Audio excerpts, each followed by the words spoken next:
السلام علیکم ورحمۃ اللہ وبرکاتہ۔ اعوذ باللہ من الشیطان الرجیم،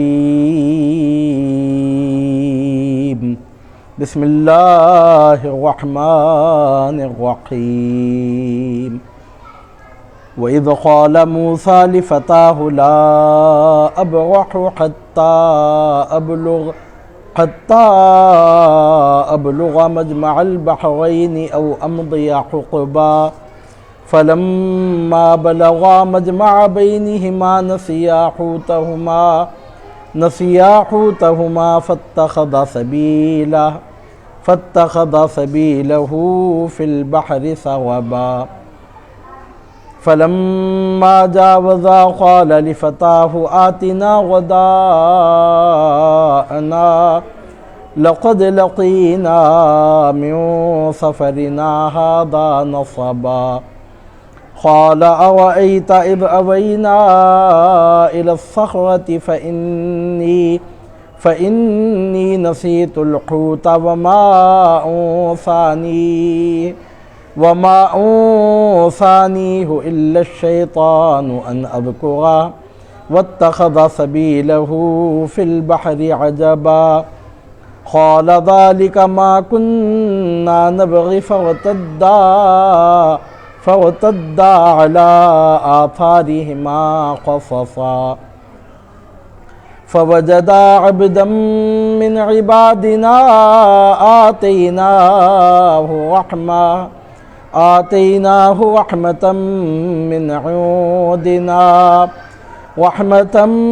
من عندنا وعلمناه من لدنا علما قال له موسى هل أتبعك على أن تعلمني مما علمت رشدا قال إنك لن تستطيع معي صبرا وكيف تصبر على ما لم تحط به خبرا قال ستجدني إن شاء الله صابرا ولا أعصي لك أمرا قال فإن اتبعتني فلا تسألني عن شيء حتى أحدث لك منه ذكرا فانطلقا حتى إذا ركبا في السفينة خرقاها قال أخرقتها لتغرق أهلها لقد جئت شيئا إمرا قال ألم أقل إنك لن تستطيع معي صبرا قال لا تؤاخذني بما نسيت ولا ترهقني من أمري عسرا فانطلقا حتى إذا لقيا غلاما فقتله قال أقتلت نفسا زكية بغير نفس لقد جئت شيئا نكرا قال ألم أقل لك إنك لن تستطيع معي صبرا قال إن سألتك عن شيء بعدها فلا تصاحبني قد بلغت من لدني عذرا فانطلقا حتى إذا أتيا أهل قرية استطعما أهلها فأبوا أن يضيفوهما فوجدا فيها جدارا يريد أن ينقض فأقامه قال لو شئت لاتخذت عليه أجرا قال هذا فراق بيني وبينك سأنبئك بتأويل ما لم تستطع عليه صبرا أما السفينة فكانت لمساكين يعملون في البحر فأردت أن أعيبها وكان وراءهم وَكَانَ وَرَاءَهُم مَلِكٌ يَأْخُذُ كُلَّ سَفِينَةٍ غَصْبًا وَأَمَّا الْغُلَامُ فَكَانَ أَبَوَاهُ مُؤْمِنَيْنِ فَخَشِينَا أَن يُرْهِقَهُمَا طُغْيَانًا وَكُفْرًا فَأَرَدْنَا أَن يُبْدِلَهُمَا رَبُّهُمَا خَيْرًا مِّنْهُ زَكَاةً وَأَقْرَبَ رُحْمًا وَأَمَّا الْجِدَارُ فَكَانَ لِغُلَامَيْنِ يَتِيمَيْنِ فِي الْمَدِينَةِ وَكَانَ تَحْتَهُ كَنْزٌ لَهُمَا وَكَانَ أَبُوهُمَا صَالِحًا فَأَرَادَ رَبُّكَ أَن يَبْلُغَا أَشُدَّهُمَا وَيَسْتَخْرِجَا كَنْزَهُمَا رَحْمَةً مِّن رَّبِّكَ وَمَا فَعَلْتُهُ عَنْ أَمْرِي ذَلِكَ تَأْوِيلُ مَا لَمْ تَسْطِع عَلَيْهِ صَبْرًا۔ بارک اللہ لنا ولکم فی القرآن العظیم ونفعنا وإیاکم بالآیات والذکر الحکیم انہ تعالی جواد کریم ملک بر الرؤوف الرحیم ورب حلیم۔ نحمد اللہ تعالی ونصلی ونسلم علی رسولہ الکریم وعلی آلہ الطیبین الطاہرین وصحابتہ الاکرمین اجمعین۔ نشہد ان لا الہ الا اللہ وحدہ لا شریک لہ الہ واحدہ ونشهد أن سيدنا محمدا عبده ورسوله أما بعد فقد قال الله تبارك وتعالى في عظمة رسوله وشرف حبيبه فأعوذ بالله من الشيطان الرجيم بسم الله الرحمن الرحيم إن الله وملائكته يصلون على النبي يا أيها الذين آمنوا صلوا عليه وسلموا تسليما لبیک اللہم وسعدیک حقا و یقین و ایمان و صدقا اللہم صل علی سیدنا محمد وعلی آل سیدنا محمد کما صلیت علی سیدنا ابراہیم وعلی آل سیدنا ابراہیم انکا حمید مجید اللہم بارک علی سیدنا محمد وعلی آل سیدنا محمد کما بارکت علی سیدنا ابراہیم وعلی آل سیدنا ابراہیم انکا حمید مجید۔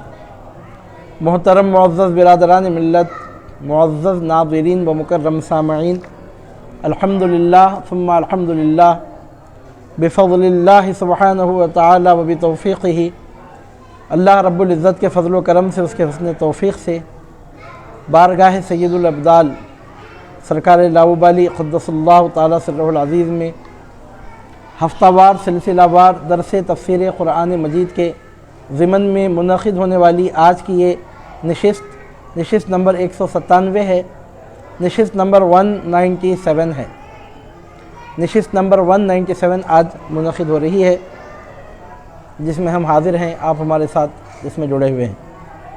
اور ابھی آپ کے سامنے سورۃ الکہف کی آیت نمبر 60 تا آیت نمبر 82 جملہ 23 آیتیں تلاوت کی گئی ہیں۔ آیت نمبر 60 سے لے کے آیت نمبر 82 تک جملہ 23 ورسز 23 آیتیں سورۃ الکہف کی ابھی آپ کے سامنے تلاوت کی گئی ہیں۔ قبل اس کے کہ تفسیری مضمون بیان کیا جائے، ترجمہ سماعت فرمائیں۔ اللہ رب العزت سورۃ الکہف کی آیت نمبر 60 سے آیت نمبر 82 میں، ان 23 آیتوں میں جو مضمون ارشاد فرما رہا ہے، اس کے معانی کا ترجمہ اس طور پہ ہے: بسم اللہ الرحمن الرحیم۔ اور یاد کرو جب کہا موسیٰ نے اپنے نوجوان کو کہ میں چلتا رہوں گا یہاں تک کہ پہنچوں جہاں دو دریا ملتے ہیں، گزار دوں گا مدت دراز۔ پھر جب وہ دونوں پہنچے جہاں آپس میں دو دریا ملتے ہیں، دونوں بھول گئے اپنی مچھلی کو، تو بنا لیا اس نے اپنا راستہ دریا میں سرنگ کی طرح۔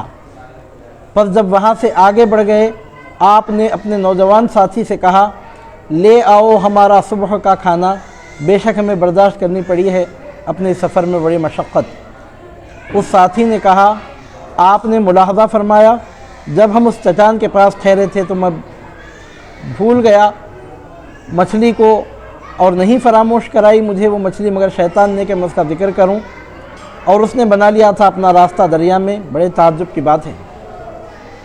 آپ نے فرمایا یہی تو وہ ہے جس کی ہم جستجو کر رہے تھے۔ پس وہ دونوں لوٹے اپنے قدموں کے نشان دیکھتے ہوئے، تو پایا انہوں نے ایک بندے کو ہمارے بندوں میں سے جسے ہم نے عطا فرمائی تھی رحمت اپنی جانب سے، اور ہم نے سکھایا تھا اسے اپنے پاس سے علم۔ کہا اس بندے کو موسیٰ نے، کیا میں آپ کے ساتھ رہ سکتا ہوں بشرطے کہ آپ مجھے سکھائیں کچھ رشد و ہدایت کا خصوصی علم جو آپ کو سکھایا گیا ہے۔ اس بندے نے کہا، آپ میرے ساتھ صبر کرنے کی طاقت نہیں رکھتے، اور آپ صبر کر بھی کیسے سکتے ہیں اس بات پر جس کی آپ کو پوری طرح خبر نہیں ہے۔ آپ نے کہا، آپ مجھے پائیں گے اگر اللہ تعالیٰ نے چاہا صبر کرنے والا، اور میں نافرمانی نہیں کروں گا آپ کے کسی حکم کی۔ اس بندے نے کہا، اگر آپ میرے ساتھ رہنا چاہتے ہیں تو مجھ سے کسی چیز کے بارے میں پوچھئے نہیں، یہاں تک کہ میں آپ سے اس کا خود ذکر کروں۔ پس وہ دونوں چل پڑے، یہاں تک کہ جب وہ سوار ہوئے کشتی میں تو اس بندے نے اس میں شگاف کر دیا۔ موسیٰ بول اٹھے، کیا تم نے اس لیے شگاف کیا ہے کہ اس کی سواریوں کو ڈبو دو؟ یقیناً تم نے بہت برا کام کیا ہے۔ اس بندے نے کہا، کیا میں نے کہا نہیں تھا کہ آپ میں یہ طاقت نہیں کہ میری سنگت پر صبر کر سکیں؟ آپ نے کہا کہ نہ گرفت کرو مجھ پر میری بھول کی وجہ سے، اور نہ سختی کرو مجھ پر میرے اس معاملے میں بہت زیادہ۔ پھر وہ دونوں چل پڑے، حتیٰ کہ جب وہ ملے ایک لڑکے کو تو اس نے اسے قتل کر ڈالا۔ موسیٰ کہنے لگے، کیا مار ڈالا آپ نے ایک معصوم جان کو کسی نفس کے بدلے کے بغیر؟ بے شک آپ نے ایسا کام کیا ہے جو بہت ہی نازیبا ہے۔ اس نے کہا، کیا میں نے کہنا دیا تھا آپ کو کہ آپ میری معیت میں صبر نہیں کر سکیں گے؟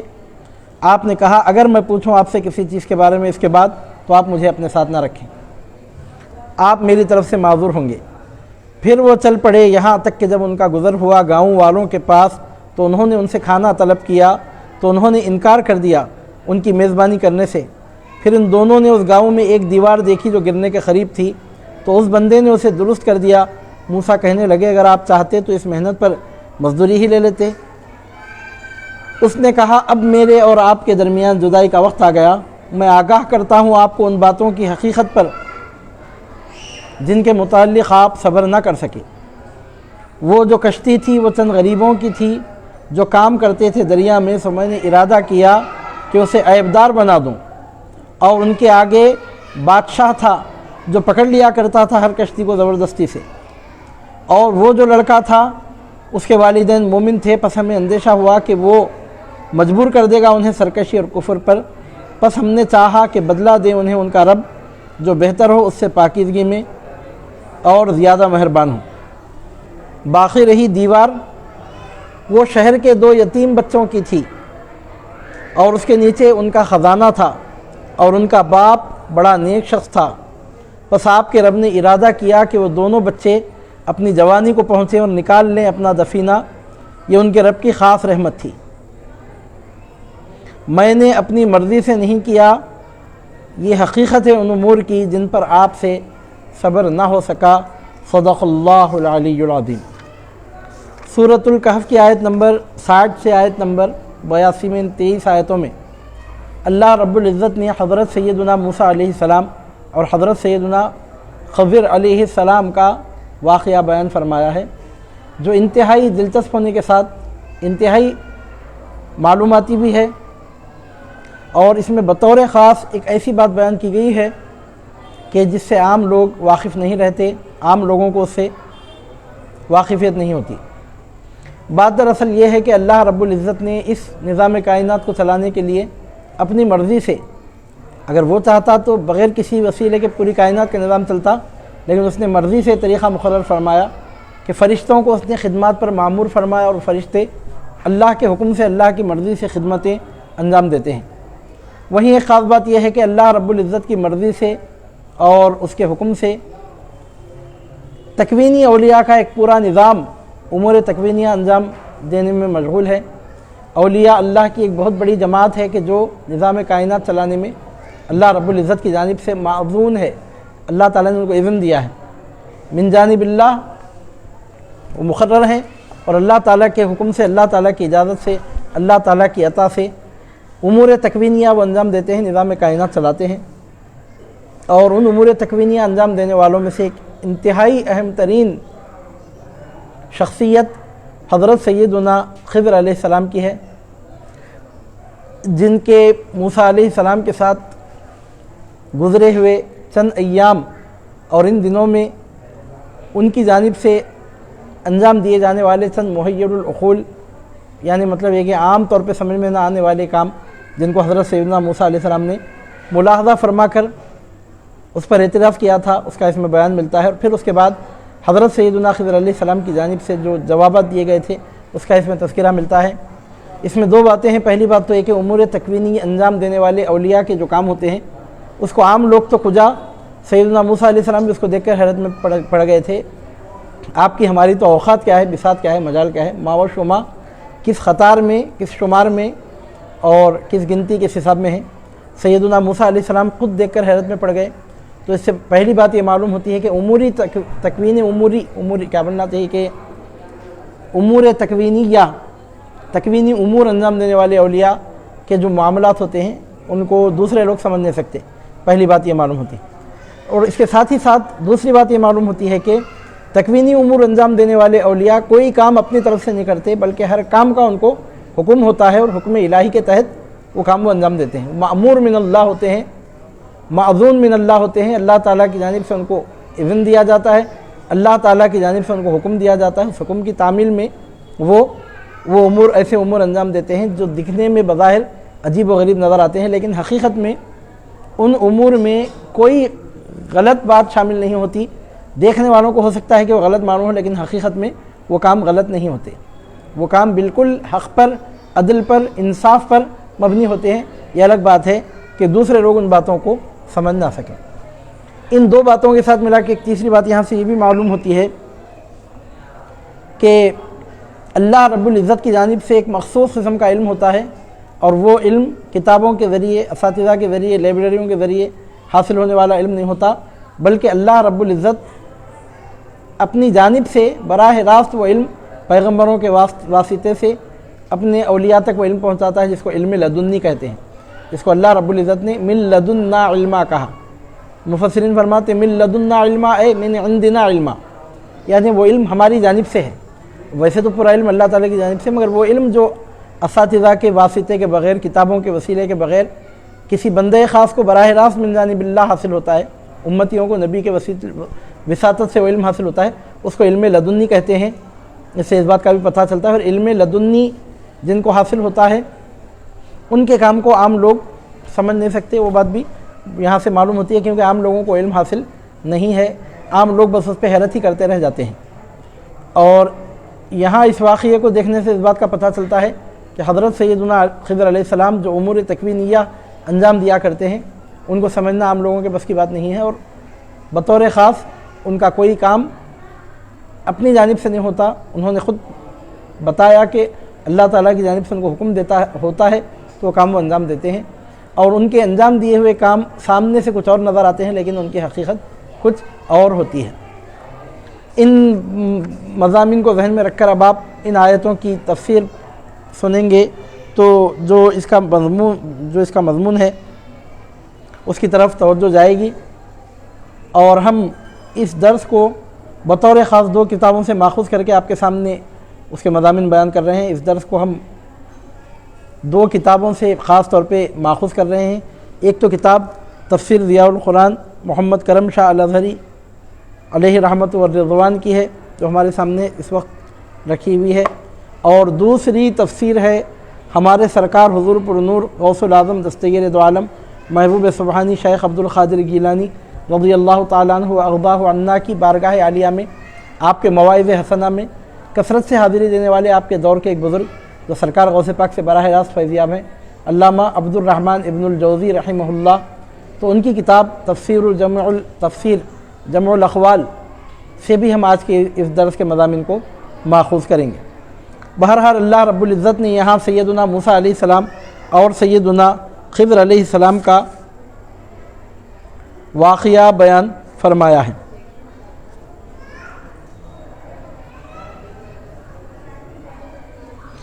بہرحال چند امور واضح ہو جانا ضروری ہے۔ پہلی بات تو یہ ہے کہ یہ موسیٰ کون ہے، نمبر 2 اس واقعے کا محرک کیا ہے، نمبر 3 وہ آپ کے نوجوان جن کا اس میں ذکر آ رہا ہے اس نوجوان خادم کا نام کون ہے، اور نمبر 4 وہ بندے خاص کون ہے جن سے ملاقات کی یہاں گفتگو ہو رہی ہے، ان کا نام کیا ہے، وہ نبی ہیں کہ ولی ہیں، وہ زندہ ہیں کہ نہیں ہیں۔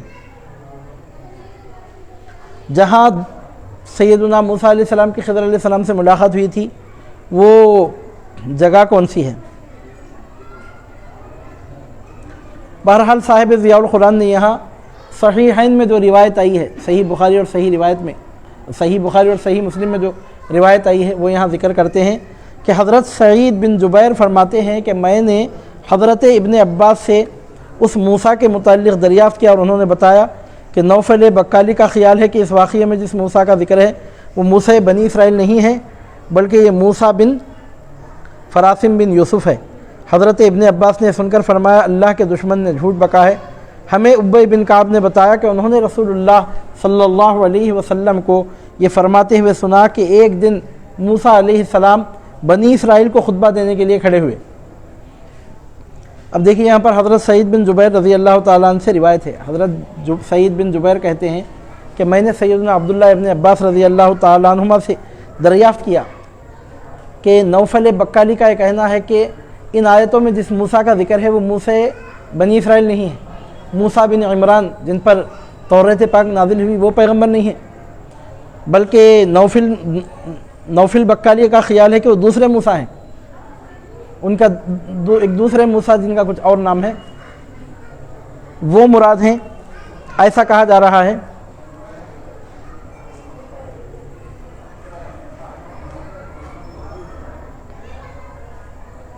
عزیزان محترم، تو اس تعلق سے حضرت سیدنا ابن عباس رضی اللہ تعالیٰ عنہ کی خدمت میں سعید بن جبیر نے عرض کیا، سعید بن جبیر نے کہا کہ وہ دوسرے موسیٰ ہیں، ایسا کہا جا رہا ہے۔ نوفل بکالی کہتے ہیں کہ وہ موسیٰ دوسرے موسیٰ تھے، تو سیدنا ابن عباس رضی اللہ تعالیٰ عنہما نے فرمایا کہ اللہ کے دشمن نے جھوٹ بکا ہے، یہ بات غلط بات ہے، مطلب یہ کہ موسیٰ بن عمران ہی تھے جن کا اس واقعے میں ذکر ہو رہا ہے، جس پیغمبر پر تورات مقدس نازل ہوا وہی پیغمبر تھے، صاحب تورات پیغمبر سیدنا موسیٰ علیہ السلام جو مشہور پیغمبر اولو العزم رسولوں میں شامل ہیں جن پر تورات پاک نازل ہوئی، موسیٰ بن عمران وہی مراد ہیں۔ حضرت عبداللہ ابن عباس رضی اللہ تعالیٰ عنہما نے اس کے بعد سعید بن مسیب کو مخاطب کرتے ہوئے ایک روایت بیان فرمائی جو حضرت ابی بن کعب رضی اللہ تعالیٰ عنہ سے روایت کی گئی ہے، اور حضرت ابی بن کعب رضی اللہ تعالیٰ عنہ کہتے ہیں کہ انہوں نے رسول اللہ صلی اللہ علیہ وسلم کو یہ ارشاد فرماتے ہوئے سنا، مطلب یہ کہ واقعہ حضرت ابی بن کعب رضی اللہ تعالیٰ عنہ اپنی جانب سے بیان نہیں فرما رہے ہیں بلکہ وہ کہتے ہیں کہ رسول پاک صلی اللہ علیہ وسلم کو آپ نے یہ واقعہ بیان کرتے ہوئے سنا کہ رسول اللہ صلی اللہ علیہ وسلم نے فرمایا، حضرت ابی بن کعب کہتے ہیں کہ رسول اللہ صلی اللہ علیہ وسلم نے فرمایا کہ ایک دن موسیٰ علیہ السلام بنی اسرائیل کو خطبہ دینے کے لیے کھڑے ہوئے۔ سیدنا موسیٰ علیہ السلام ایک دن بنی اسرائیل میں اپنی قوم میں خطبہ ارشاد فرما رہے تھے، تو کسی پوچھنے والے نے آپ سے پوچھا کہ سب سے بڑا عالم کون ہے؟ تو جواب میں آپ نے کہا کہ سب سے بڑا عالم میں ہوں۔ اللہ تعالیٰ کو یہ بات پسند نہیں آئی کہ انہوں نے علم کو اپنی طرف کیوں منسوب کیا ہے، اللہ تعالیٰ کی طرف اس کو منسوب کیوں نہیں کیا۔ پوچھا گیا کہ سب سے بڑا عالم کون ہے، تو بولنا چاہیے تھا کہ اللہ تعالیٰ سب سے بڑا عالم ہے، لیکن سیدنا موسیٰ علیہ السلام نے خیال کیا کہ قوم میں سب سے بڑا عالم کون ہے یہ معلوم کر رہے ہوں گے، تو آپ نے فرمایا کہ سب سے بڑا عالم میں ہوں۔ آپ کی بات غلط نہیں تھی، پیغمبر سے بڑا عالم امت میں اور کون ہو سکتا ہے؟ آپ کا جواب اپنی جگہ درست تھا، لیکن جن کے رتبے ہیں سوا ان کو سوا مشکل ہے، کیونکہ آپ کا مقام اور مرتبہ انتہائی بلند ہے، تو آپ کے لیے آپ کے مرتبے کے اعتبار سے یہ بات زیادہ بات تھی کہ آپ علم کو اللہ تعالیٰ کی طرف منسوب کرتے۔ بات غلط نہیں تھی، لیکن جن کے رتبے ہیں سوا ان کو سوا مشکل ہے۔ اللہ رب العزت یہ چاہتا تھا کہ اس وقت آپ علم کو اس کی جانب تفویض کریں، لیکن آپ نے جو کہا کہ سب سے بڑا عالم میں ہوں، تو اللہ تعالیٰ نے آپ پر وحی بھیجی۔ وہ تو ایک نارمل بات تھی کہ آپ خطبہ ارشاد فرما رہے تھے، کسی نے پوچھا کہ سب سے بڑا عالم کون ہے، تو آپ نے کہہ دیا کہ سب سے بڑا عالم میں ہوں، وہاں تک تو بات کچھ خاص نہیں تھی، لیکن اللہ تعالیٰ نے اس بات کو نہیں پسند فرمایا کہ آپ نے علم کی نسبت اپنی طرف کی۔ اللہ تعالیٰ چاہتا تھا کہ آپ علم کو اللہ تعالیٰ کی طرف تفویض فرماتے، چنانچہ اللہ تعالیٰ نے حضرت سیدنا موسیٰ علیہ السلام پر یہ وحی بھیجی کہ مجمع البحرین میں دو سمندروں کے ملنے کی جگہ کے پاس میرا ایک بندہ ہے موسیٰ جو تم سے بڑا عالم ہے۔ موسیٰ علیہ السلام نے عرض کیا یا الہی میں اس کی خدمت میں کیوں کر پہنچ سکتا ہوں؟ اللہ رب العزت کی جانب سے وحی آئی کہ آپ کہتے ہیں کہ سب سے بڑے عالم آپ ہیں، سب سے بڑا عالم ہمارا ایک بندہ ہے جو مجمع البحرین میں رہتا ہے۔ تو سیدنا موسیٰ علیہ السلام نے جب یہ سنا تو آپ کے دل میں شوق پیدا ہوا کہ اس بندے خاص سے ملاقات کرنا چاہیے کہ جس کو اللہ تعالیٰ سب سے بڑا عالم قرار دے رہا ہے، اور اس سے کچھ علم سیکھنا چاہیے ان سے۔ یہ خیال آپ کے دل میں پیدا ہوا تو آپ نے اللہ رب العزت کی بارگاہ میں عرض کی یا الہی میں اس کی خدمت میں کیسے پہنچ سکتا ہوں؟ اللہ تعالیٰ نے آپ پر وحی بھیجی کہ مجمع البحرین میں میرا ایک بندہ ہے جو تجھ سے زیادہ عالم ہے۔ موسیٰ نے عرض کی یا الہی میں اس کی خدمت میں کیوں کر پہنچ سکتا ہوں؟ حکم ہوا کہ اپنے ساتھ ایک مچھلی ٹوکری میں رکھ لو، جہاں وہ مچھلی گم ہو جائے وہ میرے اس بندے کی خیامگاہ ہوگی۔ ایک ٹوکری میں ایک مچھلی اپنے ساتھ رکھو اور نکل پڑو مجمع البحرین کی جانب، سمندر کے کنارے کنارے چلتے ہوئے جاؤ، جہاں وہ ٹوکری گم ہو جائے، مطلب یہ کہ ٹوکری رکھو اور دیکھتے جاؤ بار بار وقفے وقفے سے، اور جب مچھلی نظر نہ آئے، مردہ مچھلی زندہ ہو کر اگر ٹوکرے کے باہر نکل کے سمندر میں چلے جائے، اب مردہ مچھلی زندہ کیسے ہو سکتی ہے؟ وہ اللہ تعالیٰ کی قدرت کی بات ہے۔ اللہ تعالیٰ کے لیے مردے کو زندہ کرنا کوئی مشکل بات نہیں ہے۔ قیامت کے دن تو تمام انسانوں کو دوبارہ وہ زندہ فرمانے والا ہے۔ اگر قیامت سے پہلے کسی کو زندہ فرما دے اپنی مرضی سے تو کسی شک شبے کی کوئی گنجائش ہی نہیں ہے۔ چنانچہ اللہ رب العزت کی بارگاہ سے جواب ملا اپنے ساتھ ایک مچھلی ٹوکری میں رکھ لو، جہاں وہ مچھلی گم ہو جائے وہ میرے اس بندے کی خیامگاہ ہوگی۔ اب وہ کون نوجوان تھے جن کو ساتھ لے کر موسیٰ علیہ السلام چل پڑے؟ اللہ تعالیٰ فرماتا ہے اور یاد کرو جب کہا موسیٰ نے اپنے نوجوان کو کہ میں چلتا رہوں گا یہاں تک کہ پہنچوں جہاں دو دریا ملتے ہیں، گزار دوں گا مدت دراز۔ یاد کرو جب موسیٰ نے اپنے نوجوان سے کہا، نوجوان سے مراد کون ہے؟ تو اس نوجوان سے مراد ہے حضرت سیدنا یوشع بن نون علیہ السلام۔ حضرت سیدنا یوشع بن نون علیہ السلام جو بنی اسرائیل میں پیغمبر گزرے ہیں، اس وقت وہ حضرت سیدنا موسیٰ علیہ السلام کی خدمت میں رہا کرتے تھے، آپ سے علم سیکھتے تھے، آپ کی خدمت کیا کرتے تھے، اور بعض روایتوں سے پتہ چلتا ہے کہ وہ آپ کے بھانجے تھے، نوجوانی کی عمر میں تھے۔ بعد میں سیدنا موسیٰ علیہ السلام کے دنیا سے پردہ فرمانے کے بعد وہی آپ کے جانشین بنے، اور بنی اسرائیل میں پھر وہ پیغمبری کے منصب سے سرفراز کیے گئے وقت آنے پر۔ تو فتح سے مراد یوشع بن نون ہے جو نوجوان تھے اور سفر و حضر میں حضرت کلیم کی خدمت بابرکت میں حاضر رہا کرتے تھے۔ یاد کرو جب موسیٰ نے کہا اپنے نوجوان ساتھی کو کہ میں چلتا رہوں گا یہاں تک کہ پہنچوں جہاں دو دریا ملتے ہیں، گزار دوں گا مدت دراز، تو وہ نوجوان یوشع بن نون ہے۔ اب اللہ تعالیٰ کی جانب سے بتایا گیا تھا کہ مجمع البحرین میں اے موسیٰ مجمع البحرین میں میرا ایک بندہ ہے جو تجھ سے بڑا عالم ہے۔ وہ بندے سے مراد کون ہے؟ تو جمہور علماء کا نظریہ یہ ہے، میجورٹی علماء کی کہتی ہے کہ وہ بندہ در حقیقت حضرت سیدنا خضر علیہ السلام ہے۔ سیدنا خضر علیہ السلام وہ یہاں پر مراد ہیں۔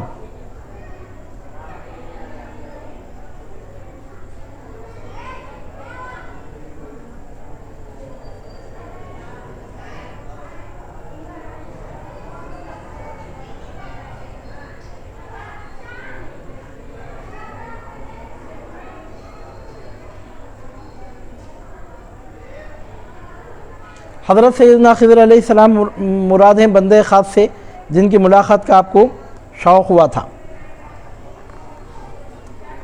تو بہرحال خضر علیہ السلام کا نام کیا ہے؟ تو بتایا جاتا ہے کہ بلیہ بن ملکان ہے، اور جہاں آپ تشریف رکھتے ہیں وہ جگہ سرسبز و شاداب ہو جاتی ہے۔ بہرحال حضرت سیدنا خضر علیہ السلام کے بارے میں یہ بھی اختلاف ہے کہ وہ نبی ہیں کہ ولی ہیں۔ بعض آپ کو نبی مانتے ہیں جبکہ بعض کا خیال یہ ہے کہ آپ ولی ہیں۔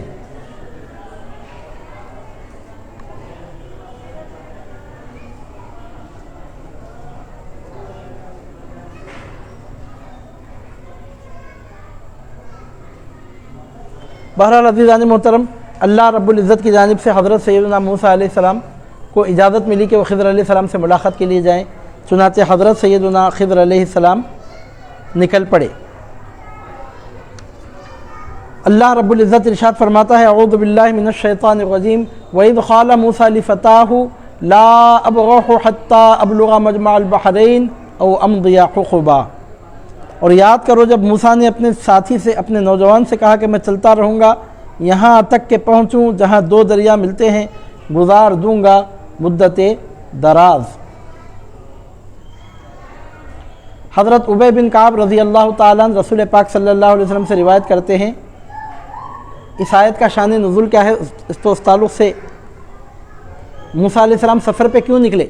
اب یہ جو واقعہ شروع ہوا سفر کا، اس واقعے کی شروعات کیسے ہوئی، اس واقعے کا محرک کیا تھا، کیوں یہ سفر شروع ہوا تھا، تو اس تعلق سے حضرت ابن عباس نے روایت کی ہے حضرت ابی بن کعب رضی اللہ تعالیٰ عنہ سے، وہ حضرت رسول اللہ صلی اللہ علیہ وسلم سے روایت کرتے ہیں کہ رسول اکرم صلی اللہ علیہ وسلم نے ارشاد فرمایا کہ سیدنا موسیٰ علیہ السلام اپنی قوم میں خطبہ دینے کے لیے کھڑے ہوئے۔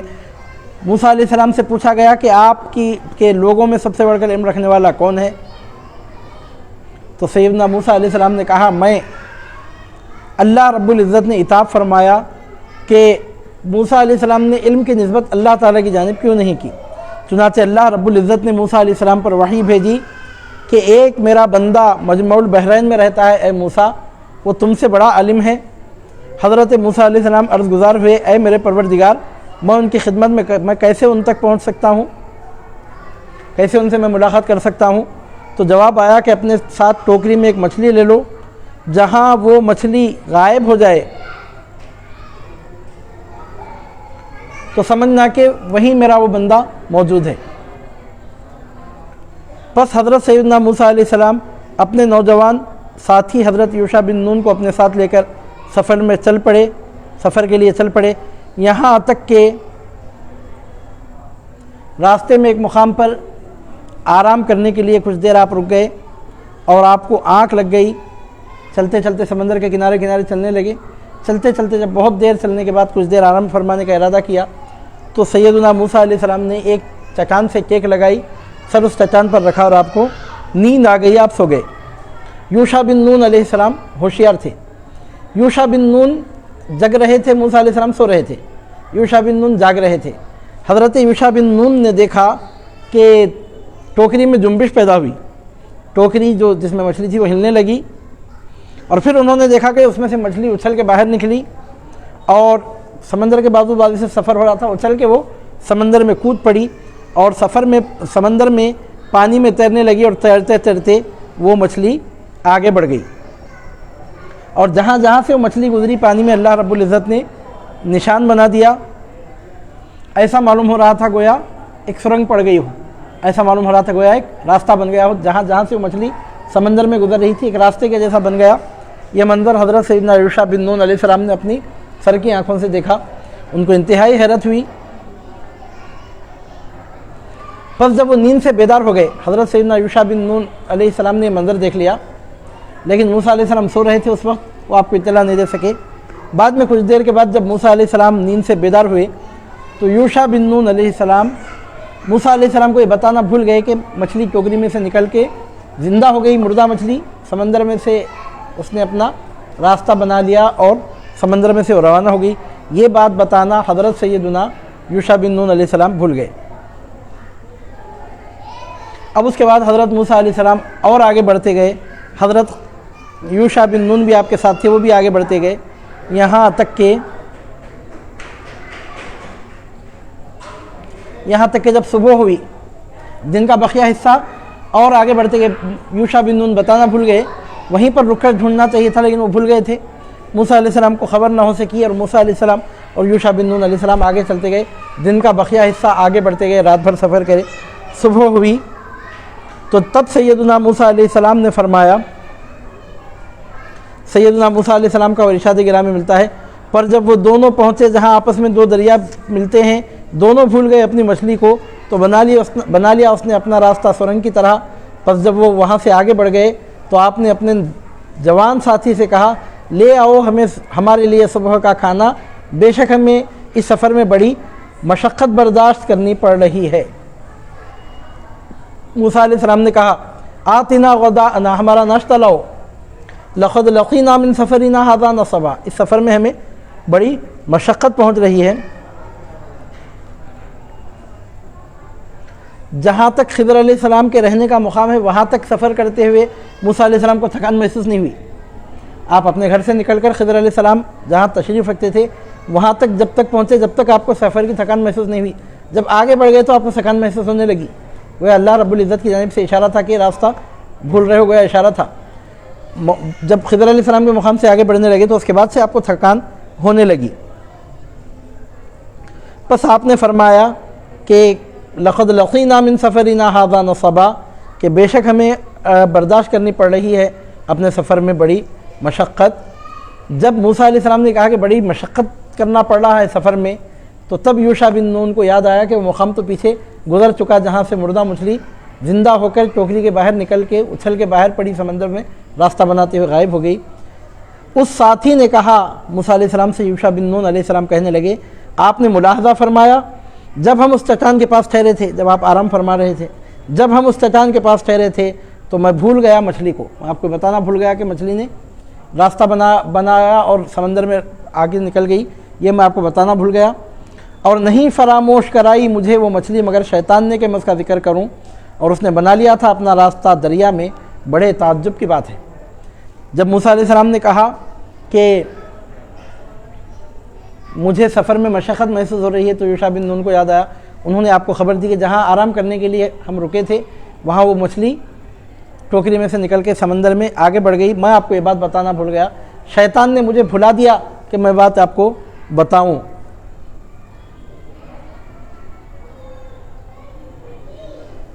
موسیٰ علیہ السلام نے ارشاد فرمایا، ذَلِكَ مَا كُنَّا نَبْغِي، یہی تو وہ ہے جس کی ہم جستجو کر رہے تھے، وہیں تو ہم کو پہنچنا تھا، یہ آپ نے کیا کر دیا، بھول گئے، وہیں تو ہم کو پہنچنا تھا۔ ذَلِكَ، وہی تو وہ مقام ہے، مَا كُنَّا نَبْغِي، جس کو ہم ڈھونڈ رہے ہیں۔ اب کچھ نہیں کیا جا سکتا، اب چلیے آگے بڑھ گئے ہیں، پھر واپس چلیں گے۔ فَاغْتَدَّ عَلَىٰ آثَارِهِمَا قَصَصًا، پس وہ دونوں اپنے قدموں کے نشان دیکھتے ہوئے لوٹ پڑے، واپس جانے لگے۔ جس راستے سے گزر کے آئے تھے سمندر کے بازو سے چلتے چلتے چلتے آئے تھے، تو اسی راستے سے پھر واپس تشریف لے گئے تاکہ اس مقام تک پہنچے جہاں مچھلی غائب ہوئی تھی، مچھلی ٹوکرے سے نکل پڑی تھی۔ اللہ رب العزت ارشاد فرماتا ہے کہ جب حضرت سیدنا موسیٰ علیہ السلام اور خضر علیہ السلام لوٹے، بالآخر اسی مقام پر اسی چٹان کے پاس پہنچے جہاں وہ مچھلی راستہ بنا کر نکل پڑی تھی۔ وہاں پہنچ کر کیا دیکھتے ہیں کہ اللہ رب العزت کے بندہ خاص حضرت سیدنا خضر علیہ السلام ایک چادر مبارک میں لپٹے ہوئے وہاں پہ جلوہ فرما ہے، تشریف فرما ہے۔ اللہ تعالیٰ فرماتا ہے، فَوَجَدَا عَبْدًا مِّنْ عِبَادِنَا، پس انہوں نے وہاں ہمارے بندوں میں سے ایک بندے کو پایا۔ فَوَجَدَا عَبْدًا مِّنْ عِبَادِنَا، وہاں انہوں نے ہمارے بندوں میں سے ایک بندے کو پایا، آتَيْنَاهُ رَحْمَةً مِّنْ عِنْدِنَا، جن کو ہم نے اپنی جانب سے خاص رحمت عطا فرمائی، وَعَلَّمْنَاهُ مِن لَّدُنَّا عِلْمًا، اور جنہیں ہم نے اپنے پاس سے ایک خاص علم سکھایا۔ خضر علیہ السلام کی موسیٰ علیہ السلام سے ملاقات ہوگی۔ جب اس چٹان کے پاس واپس گئے تو کیا دیکھتے ہیں کہ حضرت خضر علیہ السلام ایک چادر شریف میں لپٹے ہوئے ہیں۔ موسیٰ علیہ السلام کا ان سے آمنا سامنا ہوا۔ سیدنا موسیٰ علیہ السلام آگے بڑھ کر خضر علیہ السلام کے سامنے آئے اور ان کو سلام کیا۔ موسیٰ علیہ السلام نے خضر علیہ السلام کو سلام کیا۔ فقال الخضر، خضر علیہ السلام نے فرمایا، وَإِنِّي بِأَرْضِكَ السلام، آپ نے ان کے سلام کا جواب دیا۔ موسیٰ علیہ السلام نے سوال کیا تو حضرت خضر علیہ السلام نے سلام کا جواب دیا، اور پھر پوچھا کہ من انتا، آپ کون ہیں؟ قال انا موسیٰ، حضرت سیدنا موسیٰ علیہ السلام نے کہا کہ میں موسیٰ ہوں۔ قال موسیٰ بنی اسرائیل، خضر علیہ السلام نے پوچھا بنی اسرائیل کے موسیٰ ہیں؟ قال نعم، تو آپ نے فرمایا کہ ہاں وہی بنی اسرائیل کا موسیٰ۔ میں آپ کے پاس اس لیے آیا ہوں کہ آپ مجھے کچھ علم و رشد سکھائیں۔ تو سیدنا خضر علیہ السلام نے دو ٹوک انداز میں اسی وقت کہہ دیا۔ سیدنا موسیٰ علیہ السلام نے کہا کہ میں آپ کے ساتھ رہ سکتا ہوں، کہ آپ مجھے کچھ رشد و ہدایت کا خصوصی علم مجھے سکھائیں جو آپ کو سکھایا گیا ہے۔ تو سیدنا خضر علیہ السلام نے کھلے طور پہ فرما دیا، قال انک لن تستطیع معی صبرا، خضر علیہ السلام نے کہہ دیا کہ آپ میرے ساتھ صبر کرنے کی طاقت نہیں رکھتے۔ موسیٰ علیہ السلام نے کہا، پہلے تو سلام کیا تو جواب دیا، پوچھا کہ کون ہے؟ کہا موسیٰ۔ پوچھا کہ کون سے موسیٰ؟ بنی اسرائیل کے؟ کہا ہاں بنی اسرائیل کا موسیٰ۔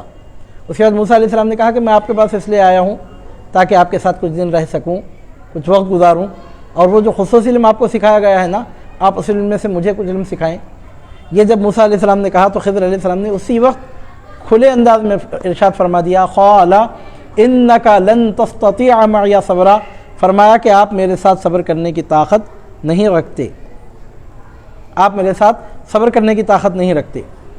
وَكَيْفَ تَصْبِرُ عَلَىٰ مَا لَمْ تُحِطْ بِهِ خُبْرًا، اور آپ ان باتوں پر صبر کیسے کر سکتے ہیں کہ پوری طرح جس کی خبر آپ کو نہیں ہے، آپ ان باتوں پہ صبر بھی کیسے کر سکتے ہیں؟ یعنی آپ اگر میرے ساتھ رہ گئے تو آپ ایسے کام دیکھیں گے کہ جن باتوں کی پوری خبر آپ کو نہیں ہے، تو لہذا آپ صبر نہیں کر سکیں گے۔ کہا، ارشاد فرمایا کہ اے موسیٰ آپ میرے ساتھ صبر نہیں کر سکیں گے، کیونکہ اللہ رب العزت کی جانب سے مجھے ایک ایسا علم سکھایا گیا، اے موسیٰ جو علم مجھے سکھایا گیا ہے وہ علم آپ کو حاصل نہیں ہے، جو علم آپ کو سکھایا گیا وہ علم مجھے حاصل نہیں ہے۔ انی علی علم من علم اللہ لا تعلمہ علمنیہ وانت علی علم من علم اللہ علمکہ لا اعلمہ، اے موسیٰ اللہ رب العزت نے ایک علم مجھے ایسا سکھایا ہے کہ جو علم آپ نہیں جانتے، اور ایک علم آپ کو ایسا سکھایا ہے کہ وہ علم میں نہیں جانتا۔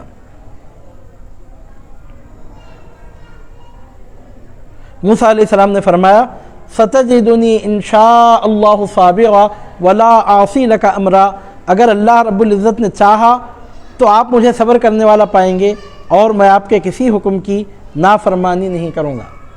پہلے تو خضر علیہ السلام نے اپنی ذمہ داری پوری کر دی، فرمانے لگے ایسے معاملات آپ دیکھیں گے اگر میرے ساتھ رہ گئے تو کہ پورے طور پہ آپ کو ان کی خبر نہیں ہے۔ اے موسیٰ آپ کو اللہ تعالیٰ کی جانب سے ایک ایسا علم حاصل ہے کہ وہ علم مجھے حاصل نہیں ہے، مجھے ایک ایسا علم حاصل ہے کہ وہ علم آپ کو حاصل نہیں ہے، اور آپ ان باتوں پر صبر کیسے کر سکیں گے جو باتیں آپ کو پورے طور پہ معلوم نہیں ہیں؟ تو اس کے جواب میں سیدنا موسیٰ علیہ السلام نے ارشاد فرمایا اگر اللہ تعالیٰ نے چاہا تو آپ مجھے صبر کرنے والا پائیں گے، میں آپ کو اطمینان دلاتا ہوں کہ میں آپ کے معاملات میں دخل نہیں دوں گا اور آپ کے کسی حکم کی نافرمانی نہیں کروں گا۔ اب آپ پہلے کا پہلے بول رہے ہیں نا کہ آپ کے معاملات پورے طور پہ مجھے سمجھ میں نہیں آئیں گے، تو بس میں خاموشی اختیار کروں گا، صرف دیکھتے رہوں گا، آپ خود سکھائیں تو سنوں گا، کوئی بات جب آپ سکھائیں گے تو سیکھوں گا، اپنی طرف سے میں کچھ نہیں کروں گا۔ ستجدونی انشاء اللہ صابرا، اللہ نے چاہا تو آپ مجھے صبر کرنے والا پائیں گے، ولا اعصی لک امرا، اور آپ کے معاملات کی میں نافرمانی نہیں کروں گا، آپ کے حکم کی میں نافرمانی نہیں کروں گا۔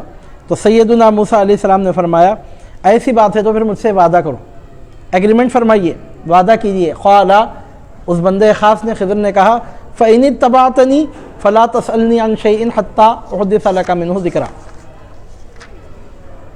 اگر آپ میرے ساتھ رہنا چاہتے ہیں تو مجھ سے کسی چیز کے بارے میں پوچھئے نہیں یہاں تک کہ میں آپ سے اس کا خود ذکر کروں۔ اب آپ خود اپنی جانب سے کہہ رہے ہیں کہ آپ کسی بات پہ اعتراض نہیں کریں گے، خاموشی اختیار کریں گے اور میرے معاملات میں آپ دخل نہیں دیں گے، تو پھر اب میری طرف سے ایک شرط ہے کہ آپ میرے کسی معاملے میں دخل نہ دیں، کسی چیز کے بارے میں مجھ سے نہ پوچھیں، میں کوئی کام کروں تو آپ مجھ سے یہ نہ پوچھیں کہ یہ کام کیوں کیا، وہ کام کیوں کیا، یہ نہیں پوچھنا، یہ شرط ہے۔ آپ صبر سے رہیں، میں خود وقت آنے پہ آپ کو بعد میں بتاؤں گا، لیکن فی الفور اسی وقت آپ آن دی اسپاٹ یہ مجھ سے نہیں پوچھنا کہ یہ کام آپ نے کیوں کیا، یہ کام آپ نے کیوں کیا۔ حضرت سیدنا موسیٰ علیہ السلام راضی ہو گئے، وعدہ فرما لیا۔ اب قرآن مجید میں اللہ رب العزت فرماتا ہے فانطلقا، وہ دونوں چل پڑے۔ اب ہو گئی بات، موسیٰ علیہ السلام نے اطمینان دلا دیا کہ آپ کے کسی معاملے میں میں دخل نہیں دوں گا، خضر علیہ السلام نے وعدہ لیا اور اطمینان دلایا آپ کو کہ وقت آنے پہ میں بتاؤں گا اس کی حکمت کیا ہے، آپ کو معلوم ہو جائے گا بعد میں، لیکن اس وقت آپ اس پر مجھ سے سوال نہ کریں۔ راضی ہو گئے۔ فانطلقا، اب وہ دونوں چل پڑے، سیدنا موسیٰ علیہ السلام اور سیدنا خضر علیہ السلام دونوں چل پڑے۔ فانطلقا،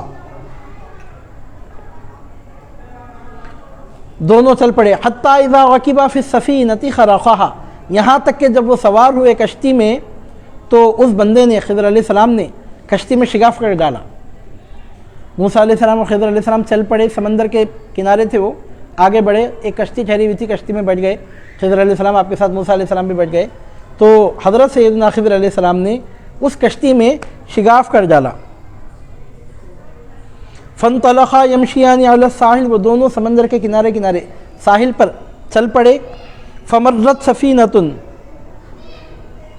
فکلموہم ان یحملوہم، ایک کشتی چل رہی تھی تو ان دونوں نے کہا کہ ہم بھی کشتی میں سوار ہو جانا چاہتے ہیں.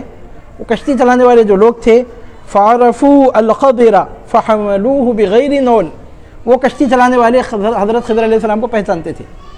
انہوں نے جب خضر علیہ السلام کو دیکھا تو فوراً آپ کا استقبال کیا، عرض کرنے لگے کہ سرکار حضرت آئیے تشریف رکھیے. کرایہ تک انہوں نے نہیں لیا. کشتی چلانے والے جو لوگ تھے وہ خضر علیہ السلام کو پہچانتے تھے اور انہوں نے بڑے اعزاز اکرام کے ساتھ موسیٰ علیہ السلام کو خضر علیہ السلام کو لا کے کشتی میں بٹھایا اور کرایہ تک نہیں لیا. کشتی میں جب سوار ہوئے تو کرایہ دینا تھا تو انہوں نے کرایہ لینے سے انکار کر دیا. ایسی آو بھگت استقبال کیا کہ کرایہ بھی نہیں لیا. فلما رکبا فی السفینہ، بس موسیٰ اور خضر علیہ السلام جب کشتی میں سوار ہو گئے، لم یفجع الا والخضر قد خلع لوحا من الواح السفینۃ بالقدوم، وہ لوگ خضر علیہ السلام کے جاننے پہچاننے والے لوگ تھے. انہوں نے بڑا استقبال کیا، بڑے اعزاز و اکرام تعظیم توقیر کے ساتھ لا کر بٹھایا. ٹکٹ تک کرایہ تک لینا گوارہ نہیں کیا، اتنے اعزاز و اکرام کے ساتھ پیش آئے. خضر علیہ السلام نے اس کے جواب میں کیا کیا؟ جب کشتی میں جا کے بیٹھے تو خضر علیہ السلام نے اپنے قدم مبارک سے زور سے چوٹ لگا کر کشتی کے ایک تختے کو توڑ دیا. جو کشتی تھی، کشتی کے ایک لکڑی کے تختے کو آپ نے زور سے مار کے توڑ ڈالا. اللہ تعالیٰ فرماتا ہے حتیٰ اذا رکبا فی السفینۃ غرقھا، جب وہ کشتی میں سوار ہو گئے تو اس بندے نے اس کشتی میں شگاف کر ڈالا. حضرت سیدنا موسیٰ علیہ السلام نے جب یہ منظر دیکھا تو آپ کو سمجھ میں بات نہیں آئی کہ جو لوگ اتنے اعزاز اکرام سے لا کے ہم کو بٹھا رہے ہیں ان کو نقصان پہنچایا جا رہا ہے.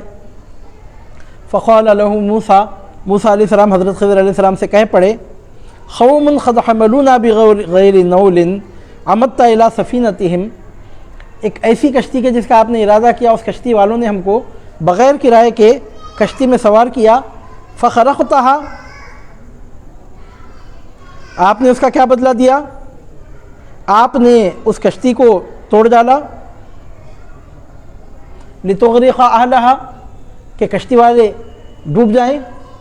جب کشتی کا ایک تختہ آپ نے توڑ ڈالا تو کہیں ایسا نہ ہو کہ پانی کشتی میں داخل ہو جائے. کشتی جب چلتے چلتے کچھ آگے پیچھے ہوگی، مطلب یہ کہ جب کشتی ادھر یا ادھر کی طرف جب جھکے گی تو تختہ اگر ٹوٹ گیا تو پانی اندر داخل ہو جائے گا. کشتی والے بیچارے اتنا ہمارا اعزاز و اکرام کر رہے ہیں اور آپ ان کو بدلہ کیا دے رہے ہیں؟ ان کی کشتی کا تختہ کیا آپ اس لیے توڑ رہے ہیں کہ وہ کشتی ڈوب جائے پانی میں؟ آپ کا یہ عمل تو سمجھ میں نہیں آ سکا. قال خرقتها لتغرق اهلها، وہ کیا ہے کہ سیدنا موسیٰ علیہ السلام کی طبیعت مبارک میں جلال کی صفت بہت غالب ہے. وہ صفت جلال کا ظہور ہونے لگا کیونکہ آپ اللہ رب العزت کے صفت جلالیہ کے مظہر ہیں. تو سیدنا موسیٰ علیہ السلام کی غضب و جلال کی صفت ظاہر ہونے لگی. اتنا بول بتا کر خضر علیہ السلام اپنے ساتھ لے کر آئے تھے، لیکن کشتی میں بیٹھتے ہی آپ نے پہلا سوال کر ڈالا، اور وہ بھی اس جاہ و جلال کے ساتھ کہ ارشاد فرمایا کہ اخرقتها لتغرق اهلها، کیا اس لیے آپ نے اس میں شگاف کر دیا کہ سوار ہونے والوں کو ڈبو دو؟ کیا پوری کشتی کو آپ غرق کر دینا چاہتے ہیں؟ چاہتے کیا ہیں آپ نے تختہ کیوں توڑ ڈالا؟ سیدنا خضر علیہ السلام نے اس کے جواب میں ارشاد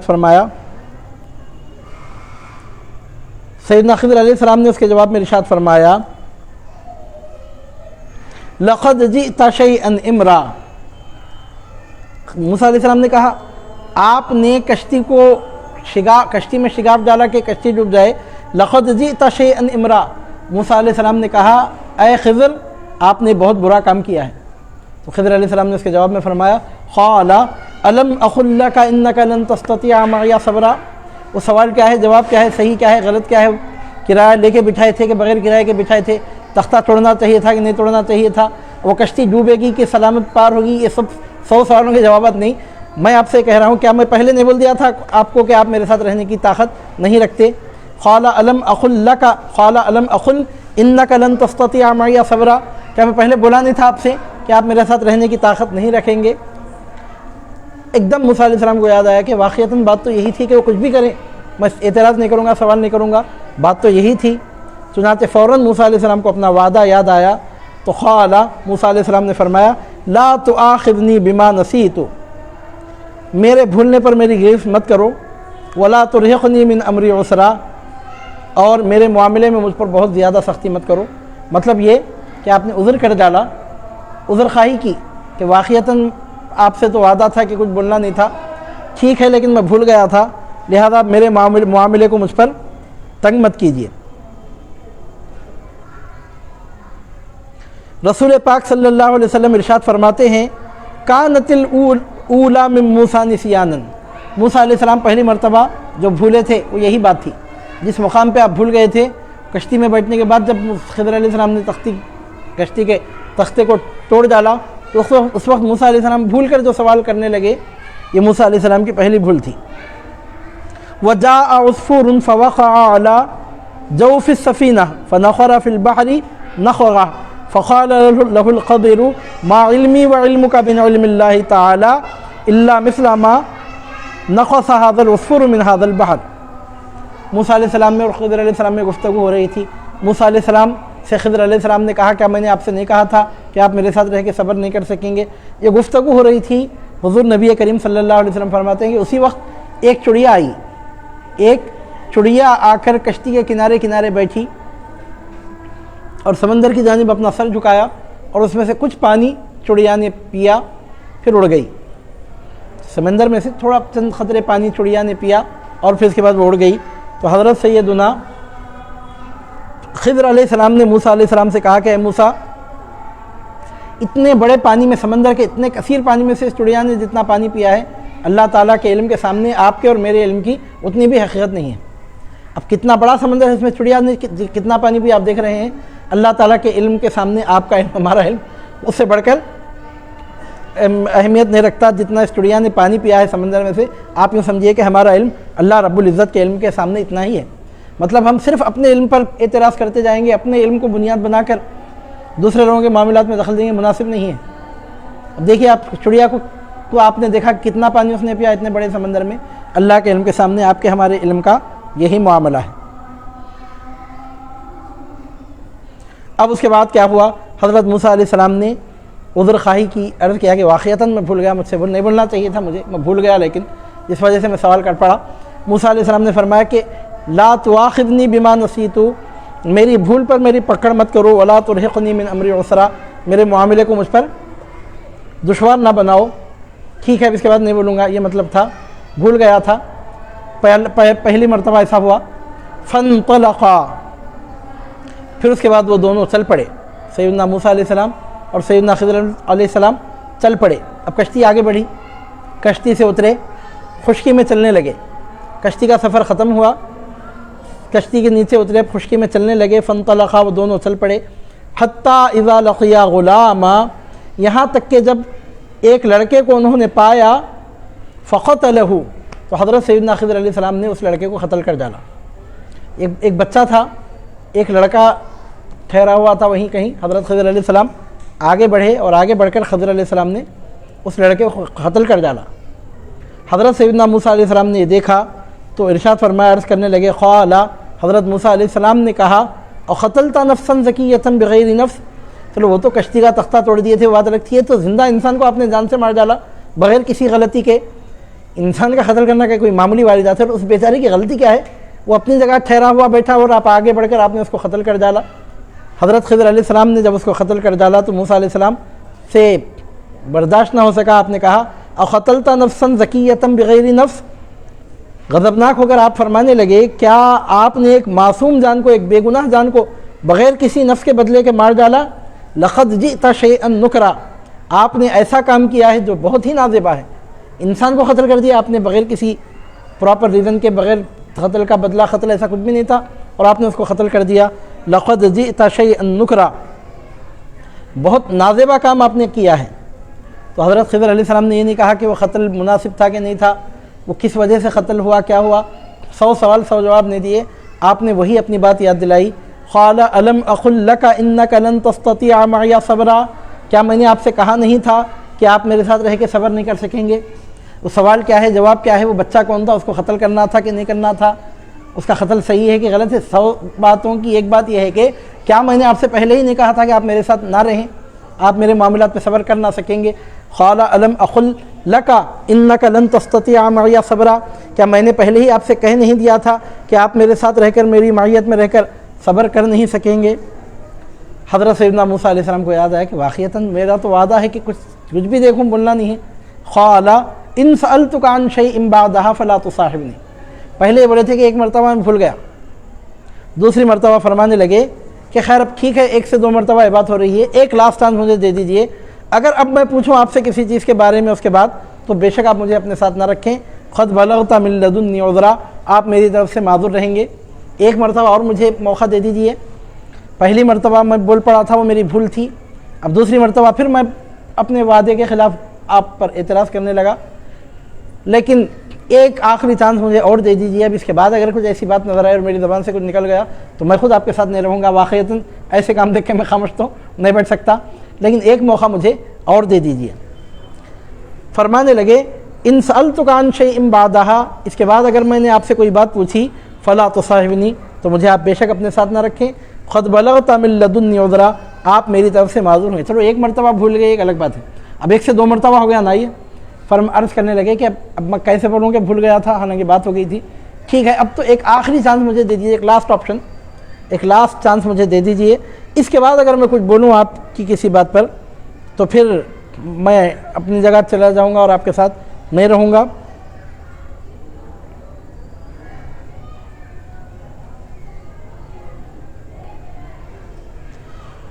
پھر اس کے بعد کیا ہوا، فانطلقا، حضرت سیدنا موسیٰ علیہ السلام اور حضرت سیدنا خضر علیہ السلام چل پڑے۔ اب یہ دوسری واردات پیش آئی تھی کہ ایک لڑکے کو جو دکھنے میں اس کی کوئی غلطی نظر نہیں آ رہی تھی، خضر علیہ السلام نے جان سے مار ڈالا اس کو، اور موسیٰ علیہ السلام کے پوچھنے پر فرما دیا کہ آپ میرے معاملات پہ صبر نہیں کر سکتے، میں نے پہلے کہہ دیا تھا۔ تو موسیٰ علیہ السلام نے کہا اب اس کے بعد آپ کچھ کریں میں کچھ نہیں کہوں گا، اور اگر اس کے بعد آپ کی کسی کیے ہوئے کام پہ میں کچھ کہہ دوں تو میں خود آپ سے جدا ہو جاؤں گا۔ فانطلقا، اب اس کے بعد پھر وہ دونوں چل پڑے، حتی اذا اتیا اہل قریۃ استطعما اہلہا فابوا ان یضیفوہما، یہاں تک کہ ان کا گزر ایک ایسے گاؤں والوں پر ہوا کہ انہوں نے ان سے کھانا طلب کیا تو انہوں نے کھانا دینے سے صاف انکار کر دیا۔ موسیٰ علیہ السلام اور خضر علیہ السلام ایک گاؤں میں داخل ہوئے، گاؤں کے لوگوں سے کھانا طلب کیا تو گاؤں والوں نے صاف طور پہ کہہ دیا کہ آپ کو کھانا وغیرہ ہم کچھ نہیں دے سکتے۔ فوجدا فیہا جداعا، اس گاؤں میں موسیٰ علیہ السلام اور خضر علیہ السلام نے ایک دیوار کو دیکھا، یرید ان ینخض، وہ دیوار گرنے والی تھی۔ فاقامہ، حضرت خضر علیہ السلام آگے بڑھے اور موسیٰ علیہ السلام کو اپنے ساتھ لے کر اس دیوار کو آپ نے درست کر دیا۔ دیوار گر جاتی تھی اگر نہیں روکتے تو، مطلب یہ کہ اس کو آپ نے پھر مضبوط کیا، یا تو اس کو گرا کر پھر نئے سرے سے بنا دیا، یا اس کو اس طرح سے مضبوط کر دیا کہ دیوار گر نہ جائے۔ سیدنا موسیٰ علیہ السلام کو بات سمجھ میں نہیں ہے کہ گاؤں کے لوگوں کی بے اخلاقی اور بے مروتی کا یہ حال ہے کہ کوئی کھانا تک کھلانے کے لیے تیار نہیں ہے، اور آپ ان کے گاؤں میں گرنے والی دیوار کو بنا رہے ہیں۔ ٹھیک ہے دیوار بنانے کی مزدوری تو آپ لے سکتے تھے، ایسے گاؤں کے لوگ جو کھانا تک جنا گوارہ نہیں کر رہے ہیں، ان کے گاؤں میں جب آپ کام کر رہے ہیں تو ان سے مزدوری کی تو بات کر لیتے۔ سیدنا موسیٰ علیہ السلام کہہ پڑے، قال لو شئت لاتخذت علیہ اجرا، اگر آپ چاہتے تو اس محنت پر مزدوری لے سکتے تھے۔ حضرت سیدنا خضر علیہ السلام نے کہا، قال ھذا فراق بینی و بینک، بس اب آپ کے ہمارے درمیان جدائی کا وقت آ گیا، ایک بار 2 بار اب 3 بار ہو گیا۔ پہلے آپ نے کہا کہ کشتی کا تختہ کیوں توڑ دیا، میں نے یاد دلایا تو آپ بول رہے تھے کہ بھول گئے تھے، میں خاموش رہا۔ پھر آپ نے دوبارہ پوچھا کہ اس لڑکے کو قتل کیوں کر دیا، بغیر جان کے مار ڈالا، بے گناہ کو مار ڈالا، میں نے آپ کو آپ کا وعدہ یاد دلایا تو آپ نے خود کہا کہ ایک موقع اور دے دیا جائے، اب تیسرا موقع بھی ہاتھ سے جا رہا ہے۔ اب آپ پھر فرماتے ہیں کہ یہ دیوار کیوں بنائی گئی، یہ کیوں کیا گیا، وہ کیوں کیا گیا۔ قال ھذا فراق بینی و بینک، اب آپ کے اور میرے درمیان جدائی کا وقت آ گیا۔ اب یہاں پر کیا معلوم ہوتا ہے کہ جب جدائی کا وقت آ رہا تھا تو خضر علیہ السلام کا وعدہ کیا تھا، جو معاملات آپ کی سمجھ میں نہیں آ سکے ان کی حکمتیں میں آپ کو بتاؤں گا۔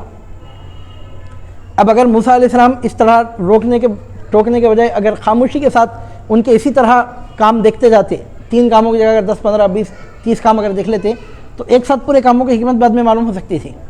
حدیث شریف میں آتا ہے کہ اگر موسیٰ علیہ السلام صبر کر لیتے خضر علیہ السلام کے ساتھ رہ کر اور ان پر اعتراض نہیں کرتے تو ایسے بہت ساری باتیں معلوم ہو سکتی تھیں۔ اب 3 ہی باتوں پر اب جدائی ہو گئی تو جدائی کے وقت تینوں باتوں کا جواب دے کر انہوں نے رخصت کر دیا۔ اگر خاموش رہتے اور چند دن اور ان کے ساتھ اس طرح گھومتے پھرتے تو ایسے بہت سارے ان کے معاملات وہ دیکھ سکتے اور اس کا جواب بھی بعد میں مل سکتا تھا، لیکن چونکہ آپ فی الفور ٹوکنے لگے تھے لہذا تیسری ہی بات پر دونوں کے درمیان جدائی ہو گئی۔ اور اس موقع پر سیدنا خضر علیہ السلام نے فرمایا،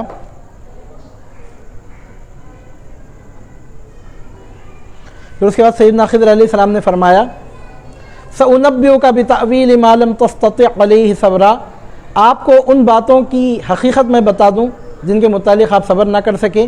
3 معاملات ہوئے تھے، وہ تینوں کاموں کی حقیقت کیا ہے اب وہ آپ کو میں معلوم کرا رہا ہوں، سنیے۔ بسم اللہ الرحمن الرحیم۔ وہ پہلا وہ کشتی کا جو واقعہ تھا، اس کا تختہ آپ نے توڑ دیا تھا۔ فرمانے لگے اما السفینہ فکانت لمساکین یعملون فی البحر، وہ جو کشتی تھی چند غریبوں کی تھی جو سمندر میں ملاحی کا کام کیا کرتے تھے۔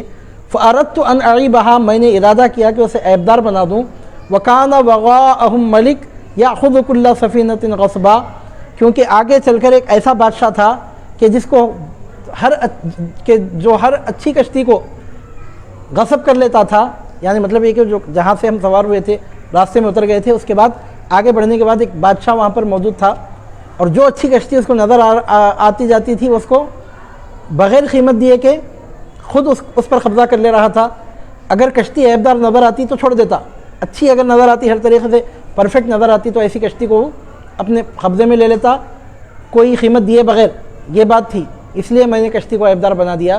ایک تختہ اگر ٹوٹا تھا تو کشتی والے بعد میں وہ تختہ جڑا لے سکتے ہیں، بنا لے سکتے ہیں، ورنہ پوری کشتی ان کے ہاتھ سے نکل جاتی۔ جب انہوں نے ہمارے ساتھ احسان کا معاملہ کیا، بغیر کرائے کے ہم کو کشتی میں بٹھایا، تو ان کے ساتھ ہم نے احسان کیا کہ ان کی کشتی کو ہم نے محفوظ کر دیا، ورنہ بادشاہ ان کی کشتی چھین لیتا۔ بادشاہ کا طریقہ کیا تھا، وہ اس وقت اس کا انداز کیا تھا، عیبدار کشتی ہوتی تو چھوڑ دیتا، اور کسی قسم کا عیب نہ ہوتا، بے عیب کشتی ہوتی تو اس کشتی کو چھین لیتا تھا۔ تو اس لیے میں نے اس کی کشتی میں شغاف کیا۔ وکان وغاءہم ملک یاخذ کل سفینۃ غصبا، کہ ان کے آگے بادشاہ تھا جو پکڑ لیا کرتا تھا ہر کشتی کو زبردستی سے۔ تو دیکھنے میں ایسا معلوم ہو رہا ہے کہ وہ کشتی کا تختہ توڑ دینا، کشتی والوں کو نقصان پہنچانا، لیکن حقیقت یہ ہے کہ ان کشتی والوں کو گویا حضرت سیدنا خضر علیہ السلام نے فائدہ پہنچایا کہ ان کی کشتی ان کے پاس باقی رہ گئی۔ اس کی حکمت یہ تھی۔ اب جو دوسری بات تھی وہ کیا تھی، وَأَمَّا الْغُلَامُ فَكَانَ أَبَوَاهُ مُؤْمِنَيْنِ، وہ جو لڑکا تھا اس کے والدین مومن تھے۔ فَخَشِينَا أَن يُرْهِقَهُمَا طُغْيَانًا وَكُفْرًا، بس ہمیں اندیشہ ہوا کہ اگر وہ زندہ رہ گیا تو اپنے والدین کو سرکشی پر اور کفر پر مجبور کر دے گا، اس لیے میں نے اس کو قتل کر دیا۔ اب آپ کو کیسے معلوم؟ تو اللہ تعالیٰ کی جانب سے آپ کو معلوم تھی یہ بات کہ یہ لڑکا اگر زندہ رہ گیا آگے چل کر یہ کافر ہو کے اپنے ماں باپ کو بھی کافر بنا دے گا۔ اولاد کی موت واقعتاً ایک بہت بڑا غم ہے، لیکن کافر ہو کے مرنا وہ تو ابد الآباد تک کے لیے نقصان کی بات ہے۔ اس بڑے نقصان سے بچانے کے لیے چھوٹے نقصان میں ان کو مبتلا کر دیا۔ اگر وہ زندہ رہ جاتا تو اپنے ماں باپ کو سرکشی اور کفر کی طرف لے جاتا، اس لیے اس کو قتل کر دیا۔ اور آپ نے فرمایا فَأَرَدْنَا أَن يُبْدِلَهُمَا رَبُّهُمَا خَيْرًا مِّنْهُ زَكَاةً وَأَقْرَبَ رُحْمًا، بس ہم نے چاہا کہ بدلہ دے انہیں ان کا رب جو بہتر ہو اس سے پاکیزگی میں اور زیادہ مہربان ہو۔ مطلب کیا نکلا؟ یعنی ایک بیٹا اگر ان کا مر گیا تو کیا ہونے والا ہے، اللہ رب العزت ایک دوسرا بیٹا ان کو عطا فرما دے گا جو خیر کا نمائندہ ہوگا، اور اللہ تعالیٰ اس بعد میں آنے والے لڑکے کو ان کے لیے خیر کا ذریعہ، خیر کا سبب بنا دے گا۔ بچہ مر گیا تو دوسرا بچہ پھر پیدا ہو جائے گا ان کے پاس، اور وہ بچہ خیر کا نمائندہ ہوگا، تو کہیں اس کے ماں باپ کفر میں مبتلا نہ ہو جائیں، ماں باپ کو کافر بن کر جہنم میں جانے سے روکنے کے لیے اس لڑکے کو میں نے قتل کر دیا۔ اور تیسری بات تھی کہ دیوار بنائی لیکن اس کی اجرت آپ نے طلب نہیں کی، تو فرمانے لگے وَأَمَّا الْجِدَارُ فَكَانَ لِغُلَامَيْنِ يَتِيمَيْنِ فِي الْمَدِينَةِ، باقی رہی دیوار تو اس کی حقیقت یہ ہے، بات دراصل یہ ہے کہ وہ شہر کے 2 یتیم بچوں کی تھی۔ وَكَانَ تَحْتَهُ كَنْزٌ لَهُمَا، اور اس دیوار کے نیچے وہ 2 یتیم بچوں کا خزانہ موجود تھا۔ وَكَانَ أَبُوهُمَا صَالِحًا، ان کا باپ بڑا نیک شخص تھا۔ فَأَرَادَ رَبُّكَ أَن يَبْلُغَا أَشُدَّهُمَا وَيَسْتَخْرِجَا كَنْزَهُمَا، پس آپ کے رب نے ارادہ فرمایا کہ وہ دونوں بچے اپنی جوانی کو پہنچیں اور اپنا دفینہ نکال لیں۔ وَرَحْمَةً مِّن رَبِّكَ، یہ ان پر ان کے رب کی خاص رحمت تھی۔ اس کے بعد حضرت سیدنا خضر علیہ السلام نے فرمایا وَمَا فَعَلْتُهُ عَنْ أَمْرِي، ایک بات یہاں پہ آپ یہ خاص طور پہ نوٹ کر لیجئے کہ یہ کوئی کام میں نے اپنی طرف سے نہیں کیا۔ وَمَا فَعَلْتُهُ عَنْ أَمْرِي، ان کاموں کو میں نے اپنی طرف سے نہیں کیا، اللہ تعالیٰ کی جانب سے جو حکم آتا گیا حکم کی تعمیل میں وہ کام انجام دیتا رہا۔ ذَلِكَ تَأْوِيلُ مَا لَمْ تَسْطِع عَلَيْهِ صَبْرًا، سیدنا خضر علیہ السلام فرمانے لگے یہ ہے حقیقت ان امور کی جن پر آپ سے صبر نہیں ہو سکا، جن باتوں پر آپ صبر کر نہیں سکے تھے نا، ان باتوں کی حقیقت یہ ہے، ان امور کی حقیقت یہ ہے جن باتوں پر آپ سے صبر نہیں ہو سکا۔ رہ گئی دیوار 2 یتیم بچوں کی تھی، ان کے نیچے ان کا خزانہ تھا، ان کا باپ نیک آدمی تھا، تو اللہ تعالیٰ چاہتا تھا کہ اس نیک آدمی نے جو خزانہ اپنے بچوں کے لیے دیوار کے نیچے محفوظ رکھا ہے، بچے نوجوانی کو پہنچے تو ان کا خزانہ ان کو ملے۔ اب شہر کے لوگوں نے اگر ضیافت نہیں کی تو اس میں ان 2 یتیم بچوں کا کیا قصور ہے؟ چھوٹے چھوٹے یتیم بچے وہ کیا ضیافت کرنے کے موقف میں تھے؟ ان کی کیا غلطی ہے اگر گاؤں کے دوسرے لوگوں نے ضیافت نہیں کی؟ تو وہ خزانہ ان بچوں کا تھا کہ جن پر یہ الزام ہی نہیں لگتا کہ انہوں نے ضیافت کیوں نہیں کی۔ وہ چھوٹے یتیم بچے وہ کیا ضیافت کر سکتے تھے بیچارے؟ تو وہ ان کی کوئی غلطی ہی نہیں تھی ضیافت کرنے نہیں کرنے کے سلسلے میں۔ اور پھر ان کا باپ نیک آدمی تھا، جیسے معلوم ہوتا ہے کہ والدین کی نیکی سے آبا و اجداد کے مقربین بارگاہ الہی ہونے کی وجہ سے ان کی اولاد پر بھی اللہ رب العزت فضل فرماتا ہے۔ حضرت سیدنا امام جعفر صادق علیہ السلام ارشاد فرماتے ہیں وَكَانَ أَبُوهُمَا صَالِحًا، ان کا باپ نیک آدمی تھا۔ یہاں پر جو ارشاد ہو رہا ہے وہ یہاں پر ان کا باپ نیک آدمی تھا سے مراد یہاں پر ان کے 7ویں پشت کا باپ وہ نیک آدمی تھا، وہ صالح تھا، نیک آدمی تھا، کوئی اللہ کے ولی تھے، کوئی نیک بزرگ تھے، وہ کوئی اللہ کے مقرب بندے تھے۔ 7ویں پشت کے دادا، والد کے والد کے والد کے والد کے والد کے والد کے والد، وہ نیک آدمی تھے۔ تو ان کی نیکی کا فائدہ اور ان پر جو انعام ہوا تھا اس کا فائدہ 7 پشتوں تک اللہ رب العزت گویا ان کی اولاد کو پہنچا رہا تھا۔ اس سے اس بات کا بھی پتہ چلتا ہے کہ صالحین کی برکت سے اور صالحین کی نیکی سے ان کی اولاد کو بھی فائدہ پہنچتا ہے۔ حضرت سیدنا خضر علیہ السلام اور موسیٰ علیہ السلام کے درمیان جدائی ہوئی اور خضر علیہ السلام نے صاف طور پہ بات ارشاد فرما دی وَمَا فَعَلْتُهُ، میں نے وہ کام انجام نہیں دیا عن امری، اپنی مرضی سے۔ یہ جتنے کام انجام دیے گئے ان کاموں کو میں نے اپنی مرضی سے انجام نہیں دیا، یہ سب کام اللہ رب العزت کی جانب سے مقرر کردہ تھے، پروردگار عالم کے حکم پر میں نے یہ کام کیے۔ اللہ رب العزت کی جانب سے ان کاموں کے کرنے کا مجھے حکم دیا گیا تھا۔ وَمَا فَعَلْتُهُ عَنْ أَمْرِي، یہ کام میں نے اپنی طرف سے نہیں کیے۔ اس کے بعد فرمایا ذَلِكَ تَأْوِيلُ مَا لَمْ تَسْتَطِعْ عَلَيْهِ صَبْرًا، یہ ان باتوں کی تعویل ہے جن پر آپ سے صبر نہیں ہو سکا۔ اب یہاں علامہ ابن الجوزی رحمہ اللہ نے جو لکھا ہے، چند اہم نکات ہم بیان کر کے پھر درس کو تکمیل کی طرف لے جا رہے ہیں۔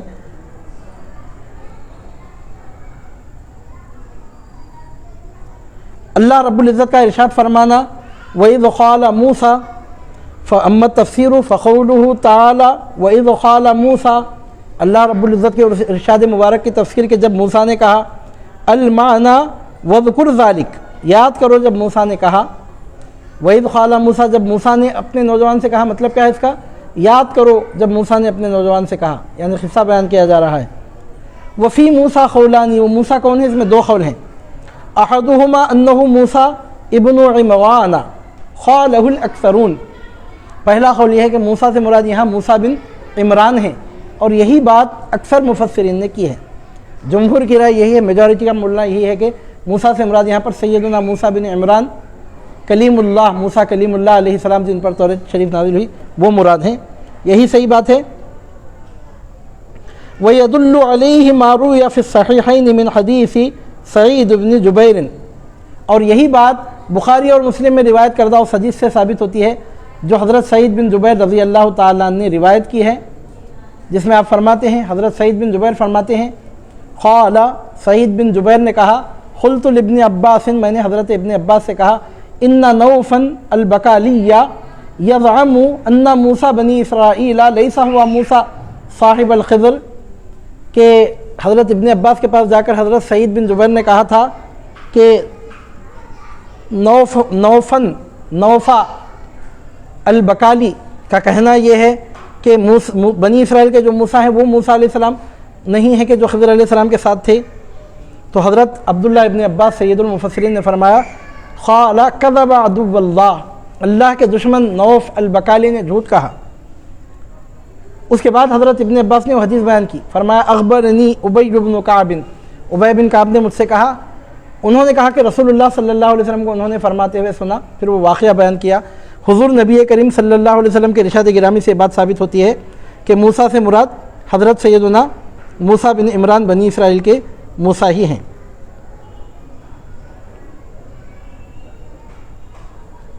اچھا، دوسرا قول کیا ہے جو صحیح نہیں ہے، لیکن ایک قول دوسرا قول ہے، وہ موسیٰ سے مراد کون ہے؟ والثانی دوسرا قول یہ ہے انہو موسیٰ ابن میشہ، موسیٰ بن میشہ وہ مراد ہیں، ایک قول یہ بھی ہے۔ قالہ ابن اسحاق، یہ قول حضرت ابن اسحاق کا ہے۔ ولیس بشیء للحدیث الصحیح الذی ذکرناہ، لیکن وہ بات اس لیے درست نہیں ہے کہ صحیحین شریف میں بخاری اور مسلم میں جو حدیث حضور نبی کریم صلی اللہ علیہ وسلم سے مروی ہے اس سے اس بات کی تائید نہیں ہوتی۔ موسیٰ بن میشہ وہ مراد نہیں ہے، صحیح بات یہی ہے کہ موسیٰ بن عمران ہی مراد ہے۔ اچھا، اس کے بعد آگے چل کے آتا ہے حضرت سیدنا موسیٰ علیہ السلام نے کہا تھا اپنے ساتھی سے، اپنے نوجوان سے، آپ نے فرمایا تھا وَإِذْ قَالَ مُوسَىٰ لِفَتَاهُ لَا أَبْرَحُ حَتَّىٰ أَبْلُغَ مَجْمَعَ الْبَحْرَيْنِ، یاد کرو جب موسیٰ نے اپنے ساتھی سے کہا تھا میں چلتا ہی رہوں گا جب تک کہ مجمع البحرین کو نہ پالوں، دو دریاؤں کے ملنے کے مقام کو نہ پالوں۔ وہ مقام کون سا مقام ہے؟ جو دو سمندروں کے ملنے کا مقام ہے، جہاں موسیٰ علیہ السلام اور خضر علیہ السلام کی ملاقات ہوئی۔ کہاں ہوئی تھی؟ دو سمندر تو دنیا میں ایسے سینکڑوں مقامات ہیں کہ جہاں دو سمندر آ کے ملتے ہیں، یہاں وہ کون سا مقام ہے دو سمندروں کے ملنے کا مقام کہ جہاں سیدنا موسیٰ علیہ السلام کی خضر علیہ السلام سے ملاقات ہوئی تھی؟ تو علامہ ابن الجوزی رحمہ اللہ فرماتے ہیں وفی اسم البلد الذی بمجمع البحرین، وہ شہر کے جو دو دریاؤں کے ملنے کے مقام پر تھا جہاں موسیٰ و خضر کی ملاقات ہوئی تھی، وہ کون سا مقام ہے؟ تو اس میں مفسرین کے دو قول ہیں۔ کون سے شہر میں ملے تھے؟ دو قول ہیں۔ احدہما افریقیہ قالہ ابی بن کعب، پہلا قول یہ ہے کہ افریقہ میں وہ ایک مقام ہے جہاں موسیٰ علیہ السلام اور خضر علیہ السلام کی ملاقات ہوئی تھی۔ موسیٰ علیہ السلام مصر کے رہنے والے تھے اور مصر بھی افریقہ میں ہی شامل ہیں۔ پہلے تو موسیٰ علیہ السلام مطلب یہ کہ پہلے مصر میں رہتے تھے، بعد میں پھر آپ مدین کی طرف سے لے گئے تھے، لیکن پھر بعد میں پھر مصر ہی کی طرف آپ آ گئے تھے بعد میں۔ تو بہرحال یہ ملاقات کہاں ہوئی تھی؟ تو افریقیہ میں، افریقہ میں دو سمندروں کے ملنے کا ایک مقام تھا جہاں موسیٰ و خضر کی ملاقات ہوئی تھی۔ یہ قول حضرت ابی بن کعب رضی اللہ تعالیٰ عنہ کا ہے، پہلا قول۔ اور دوسرا قول کیا ہے؟ والثانی طنجہ قالہ محمد بن کعب الخرظی، محمد بن کعب الخرظی کا قول یہ ہے کہ کوئی گاؤں تھا جس گاؤں کو طنجہ کہتے ہیں، وہاں ملاقات ہوئی تھی، موسیٰ و خضر علیہ السلام کی ملاقات وہاں ہوئی تھی۔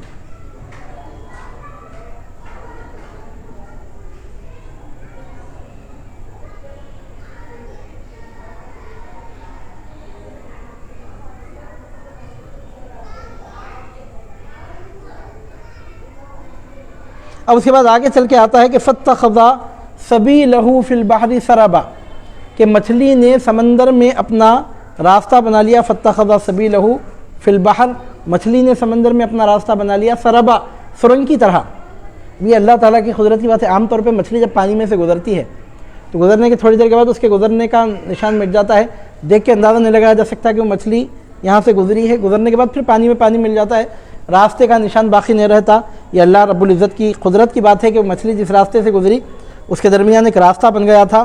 قولہ تعالی فاتخذ سبیلہ فی البحر سربا اے مسلکا و مذہبا، ایک راستہ بن گیا تھا گویا سمندر میں سرنگ کی طرح۔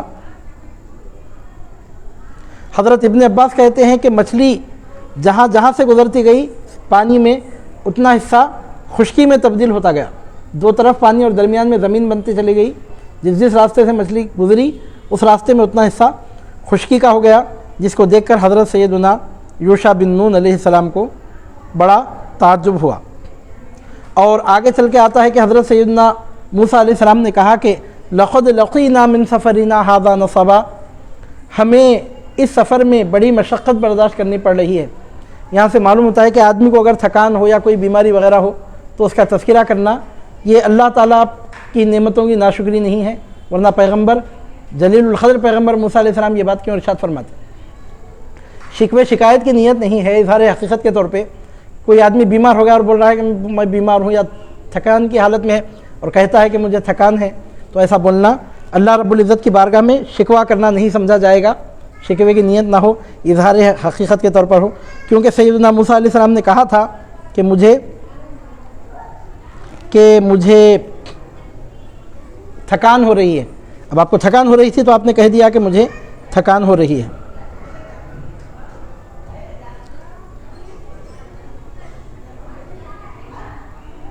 اب یہاں پر حضرت سیدنا خضر علیہ السلام کے بارے میں معلوم کرنا ہے کہ وہ کون ہیں، کیا ہیں۔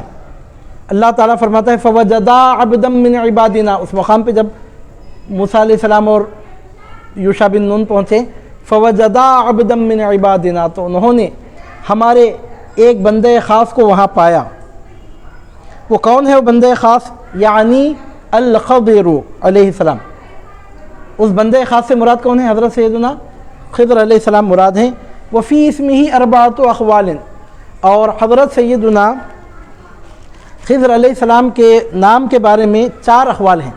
خضر علیہ السلام کا نام کیا ہے، اس بارے میں کتنے اقوال ملتے ہیں؟ جملہ 4 اقوال ملتے ہیں۔ وفی اسمہ اربعۃ اقوال، حضرت سیدنا خضر علیہ السلام یہ ان کی کنیت کیا بننا چاہیے؟ لقب ہے ان کا۔ خضر کا مطلب، خضر کا جو لفظ ہے خضر یا خضر، یہ ان کا لقب ہے، تو پھر ان کا نام کیا ہے؟ تو علامہ ابن الجوزی فرماتے ہیں کہ خضر علیہ السلام کا نام کیا ہے؟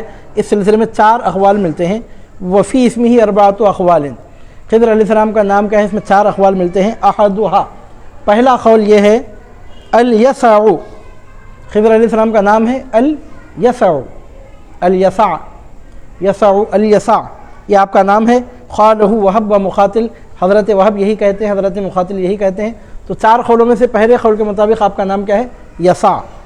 والثانی الخضر ابن عامیہ، دوسرا قول یہ ہے کہ خضر آپ کا لقب بھی ہے اور آپ کا نام بھی ہے خضر بن عامیہ۔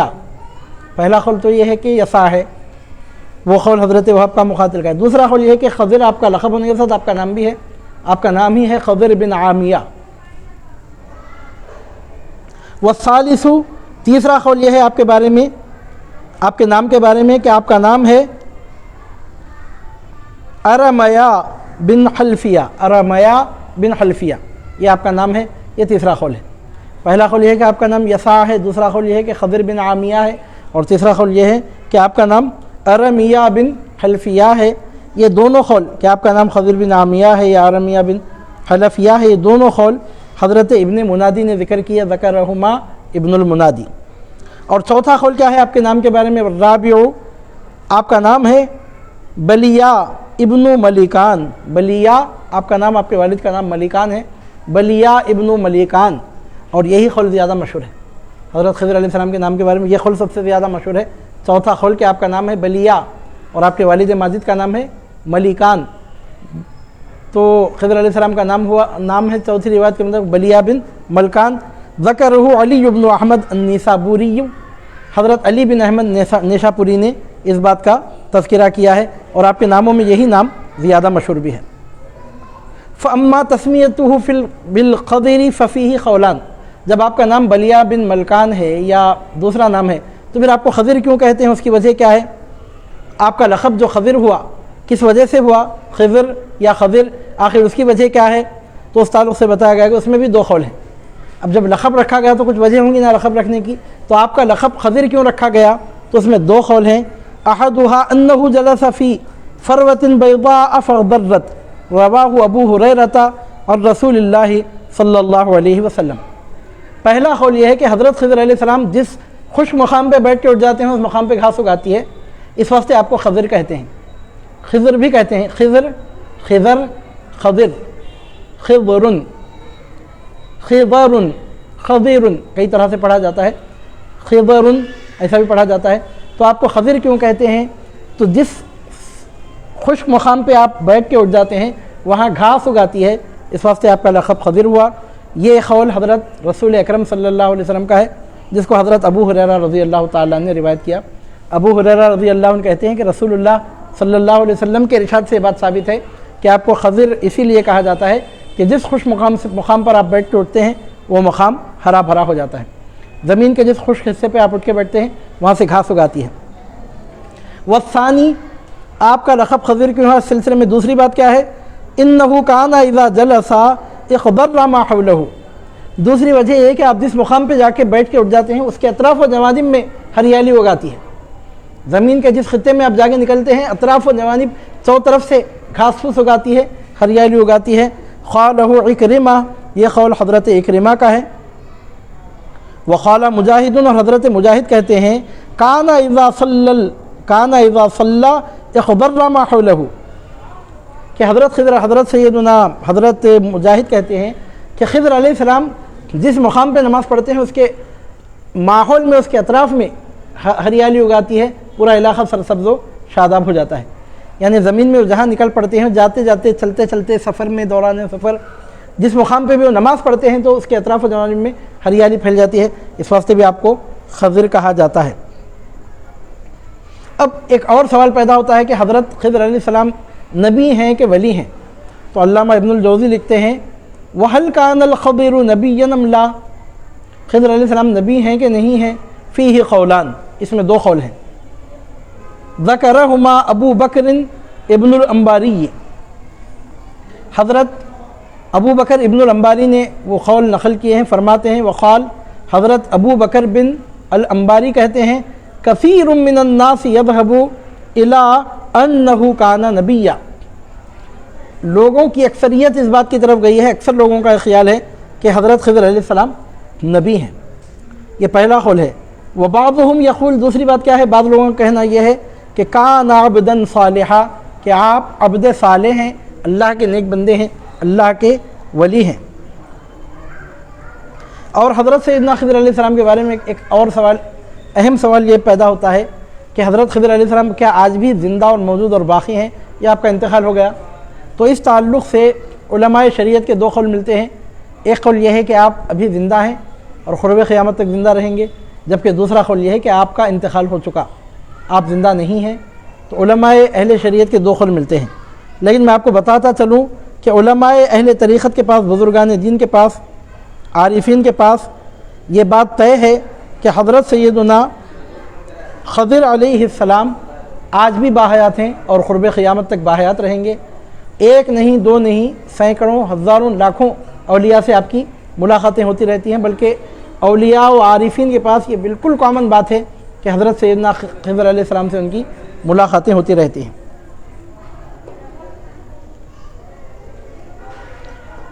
اب اللہ رب العزت نے خضر علیہ السلام کے بارے میں فرمایا کہ وَعَلَّمْنَاهُ مِن لَدُنَّا عِلْمًا، کہ ہم نے ان کو اپنی جانب سے علم عطا کیا. اس علم سے مراد کیا ہے؟ تو علامہ ابن الجوزی لکھتے ہیں قولہ تعالی وعلمناہ من لدنا اے من عندنا علما، قال ابن عباس اعطاہ علما من علم الغیب. حضرت سیدنا عبداللہ ابن عباس رضی اللہ تعالیٰ عنہما یہ کہتے ہیں کہ اللہ رب العزت نے جو فرمایا کہ ہم نے ان کو علم لدنی عطا کیا، اپنی جانب سے علم عطا کیا، تو علم لدنی سے مراد کیا ہے؟ تو فرماتے ہیں اعطاہ علما من علم الغیب، کہ اللہ رب العزت نے آپ کو غیب کا علم عطا فرمایا، علم غیب کا حصہ عطا فرمایا. علم غیب کسے کہتے ہیں؟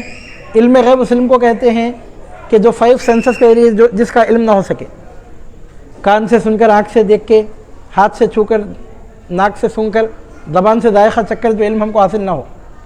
5 سینسز کے ذریعے سننے، دیکھنے، چکھنے، سونگنے اور چھونے سے جو علم حاصل نہ ہو، وہ علم غیب ہے. پلس علم غیب اس علم کو کہتے ہیں کہ جو عقل کے ذریعے بھی معلوم نہ ہو، اس علم کو کہتے ہیں کہ جو عقل کے ذریعے بھی معلوم نہ ہو، عقل سے اندازہ نہ لگایا جا سکے اس علم کا، یہ بھی شرط ہے. نمبر 3، جو کسی کے بتانے سے معلوم نہ ہو، لوگوں کے بتانے سے، ایک سے سن کے ایک کو، دوسرے سے سن کے تیسرے کو، تیسرے سے سن کے چوتھے کو جو بات معلوم ہوتی ہے، اس کو بھی علم غیب نہیں کہتے. تو پھر علم غیب کس کو کہتے ہیں؟ ایسا علم کہ جو سینسز کے ذریعے بھی معلوم نہ کیا جا سکے، کسی آلے کے ذریعے بھی معلوم نہ ہو سکے، عقل کے ذریعے بھی معلوم نہ ہو سکے، دوسرے لوگوں سے سن کے بھی معلوم نہ ہو سکے، ایسے علم کو علم غیب کہتے ہیں. وہ علم کیسے حاصل ہوتا ہے؟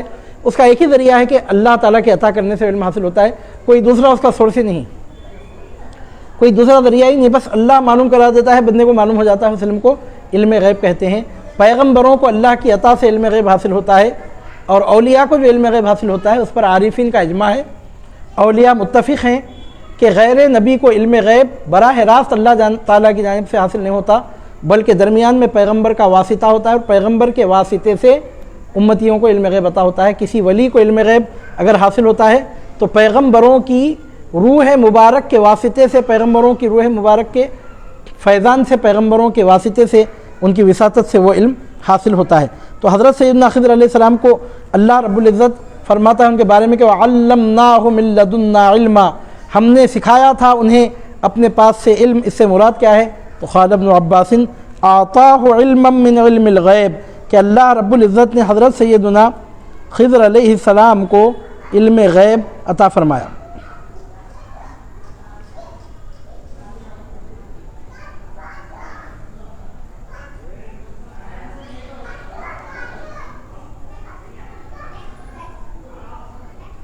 اچھا، حضرت سیدنا خضر علیہ السلام نے فرمایا تھا کہ انک لن تستطیع معی صبرا، موسیٰ علیہ السلام سے فرمایا تھا کہ آپ میرے ساتھ رہ کے صبر نہیں کر سکتے۔ تو حضرت ابن عباس فرماتے ہیں اس کا مطلب یہ ہے کہ قال ابن عباس لن تصبر علی صنعی لانی علمت من غیب علم ربی، آپ میرے ساتھ رہ کے صبر نہیں کر سکیں گے، اس کی وجہ کیا ہے؟ تو اس کا مطلب یہ ہے کہ لن تصبر علی صنعی، آپ میرے کاموں پہ صبر نہیں کر سکیں گے، ہرگز صبر کر نہیں سکیں گے، لانی علمت من غیب علم ربی، کیونکہ میں اپنے پروردگار کے غیب کے علم میں سے کچھ حصہ رکھتا ہوں، یعنی اللہ تعالیٰ نے اپنے غیب کے علم کے حصے میں سے کچھ حصہ مجھے عطا فرمایا ہے۔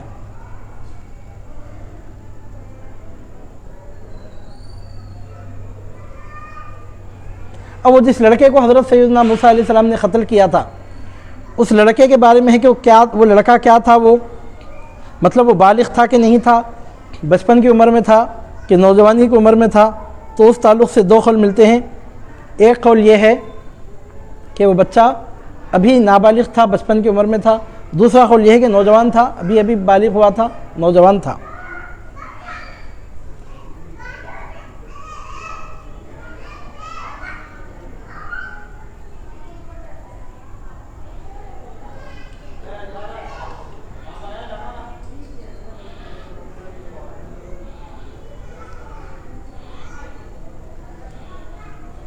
بہرحال عزیزان محترم، حضرت سیدنا خضر علیہ السلام نے اس لڑکے کو جو قتل کیا تھا، اس کشتی کو جو توڑا تھا، جن لوگوں نے ضیافت کرنے سے انکار کیا تھا، ان کے پاس کی دیوار بنائی تھی، وہ سب من جانب اللہ تھا، اللہ کے حکم سے تھا، اور اس کے پیچھے حکمتیں تھیں۔ اب رہ گئی بات اس دیوار کی، وَأَمَّا الْجِدَارُ فَكَانَ لِغُلَامَيْنِ يَتِيمَيْنِ فِي الْمَدِينَةِ، کہ اس خریے میں جو دیوار تھی، وہ دیوار دو یتیم لڑکوں کی تھی۔ اب وہ خریہ کون سا تھا وہ مقام؟ تو اس تعلق سے حضرت مقاتل کہتے ہیں کہ اس خریے کا نام اسرم تھا یا فریم تھا۔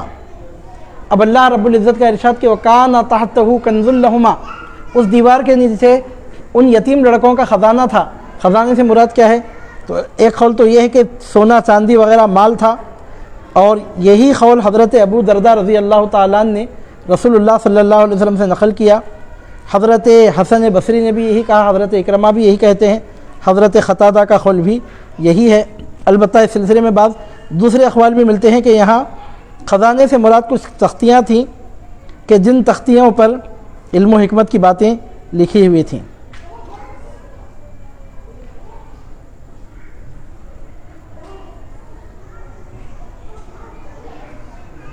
اب اس کے بعد اللہ رب العزت کا ارشاد فرمانا کہ کان ابوہما صالحا، یہ خزانہ ان دو یتیم لڑکوں کا ہے کہ جن کا باپ بڑا نیک آدمی تھا، جن کے والد عبد صالح تھے۔ وَكَانَ أَبُوهُمَا صَالِحًا، خضر علیہ السلام فرماتے ہیں، خضر علیہ السلام نے موسیٰ علیہ السلام سے کہا تھا کہ ان کے والد عبد صالح تھے، ان کا باپ نیک آدمی تھا۔ قال ابن عباس حفظا بصلاح ابیہما ولم یذکر منہا صلاحا، بہرحال حضرت عبداللہ ابن عباس فرماتے ہیں کہ ان کے والد کی نیکی کی وجہ سے گویا اللہ رب العزت نے خضر علیہ السلام کو مقرر کیا کہ ان کو فائدہ پہنچائے۔ اس سے معلوم ہوتا ہے کہ صالحین کی نیکی کا فائدہ ان کی اولاد کو ہوتا ہے۔ اولیاء و بزرگان دین کی ولایت و کرامت اور ان کے تقرب الی اللہ کی برکتیں ان کی اولاد کو بھی نصیب ہوتی ہیں۔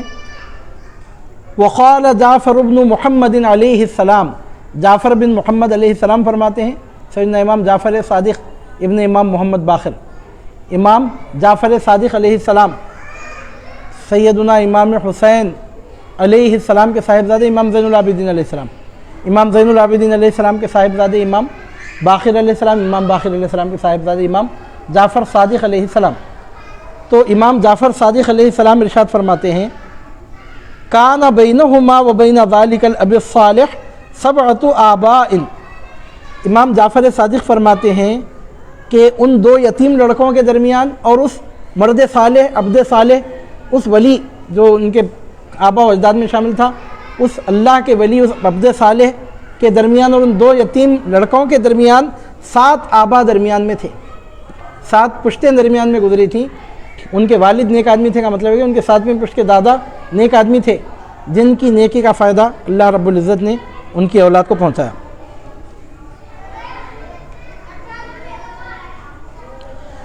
آخری میں حضرت سیدنا خضر علیہ السلام نے فرمایا تھا ما فعلتہ عن امری، کہ میں نے یہ کام اپنی جانب سے نہیں کیے۔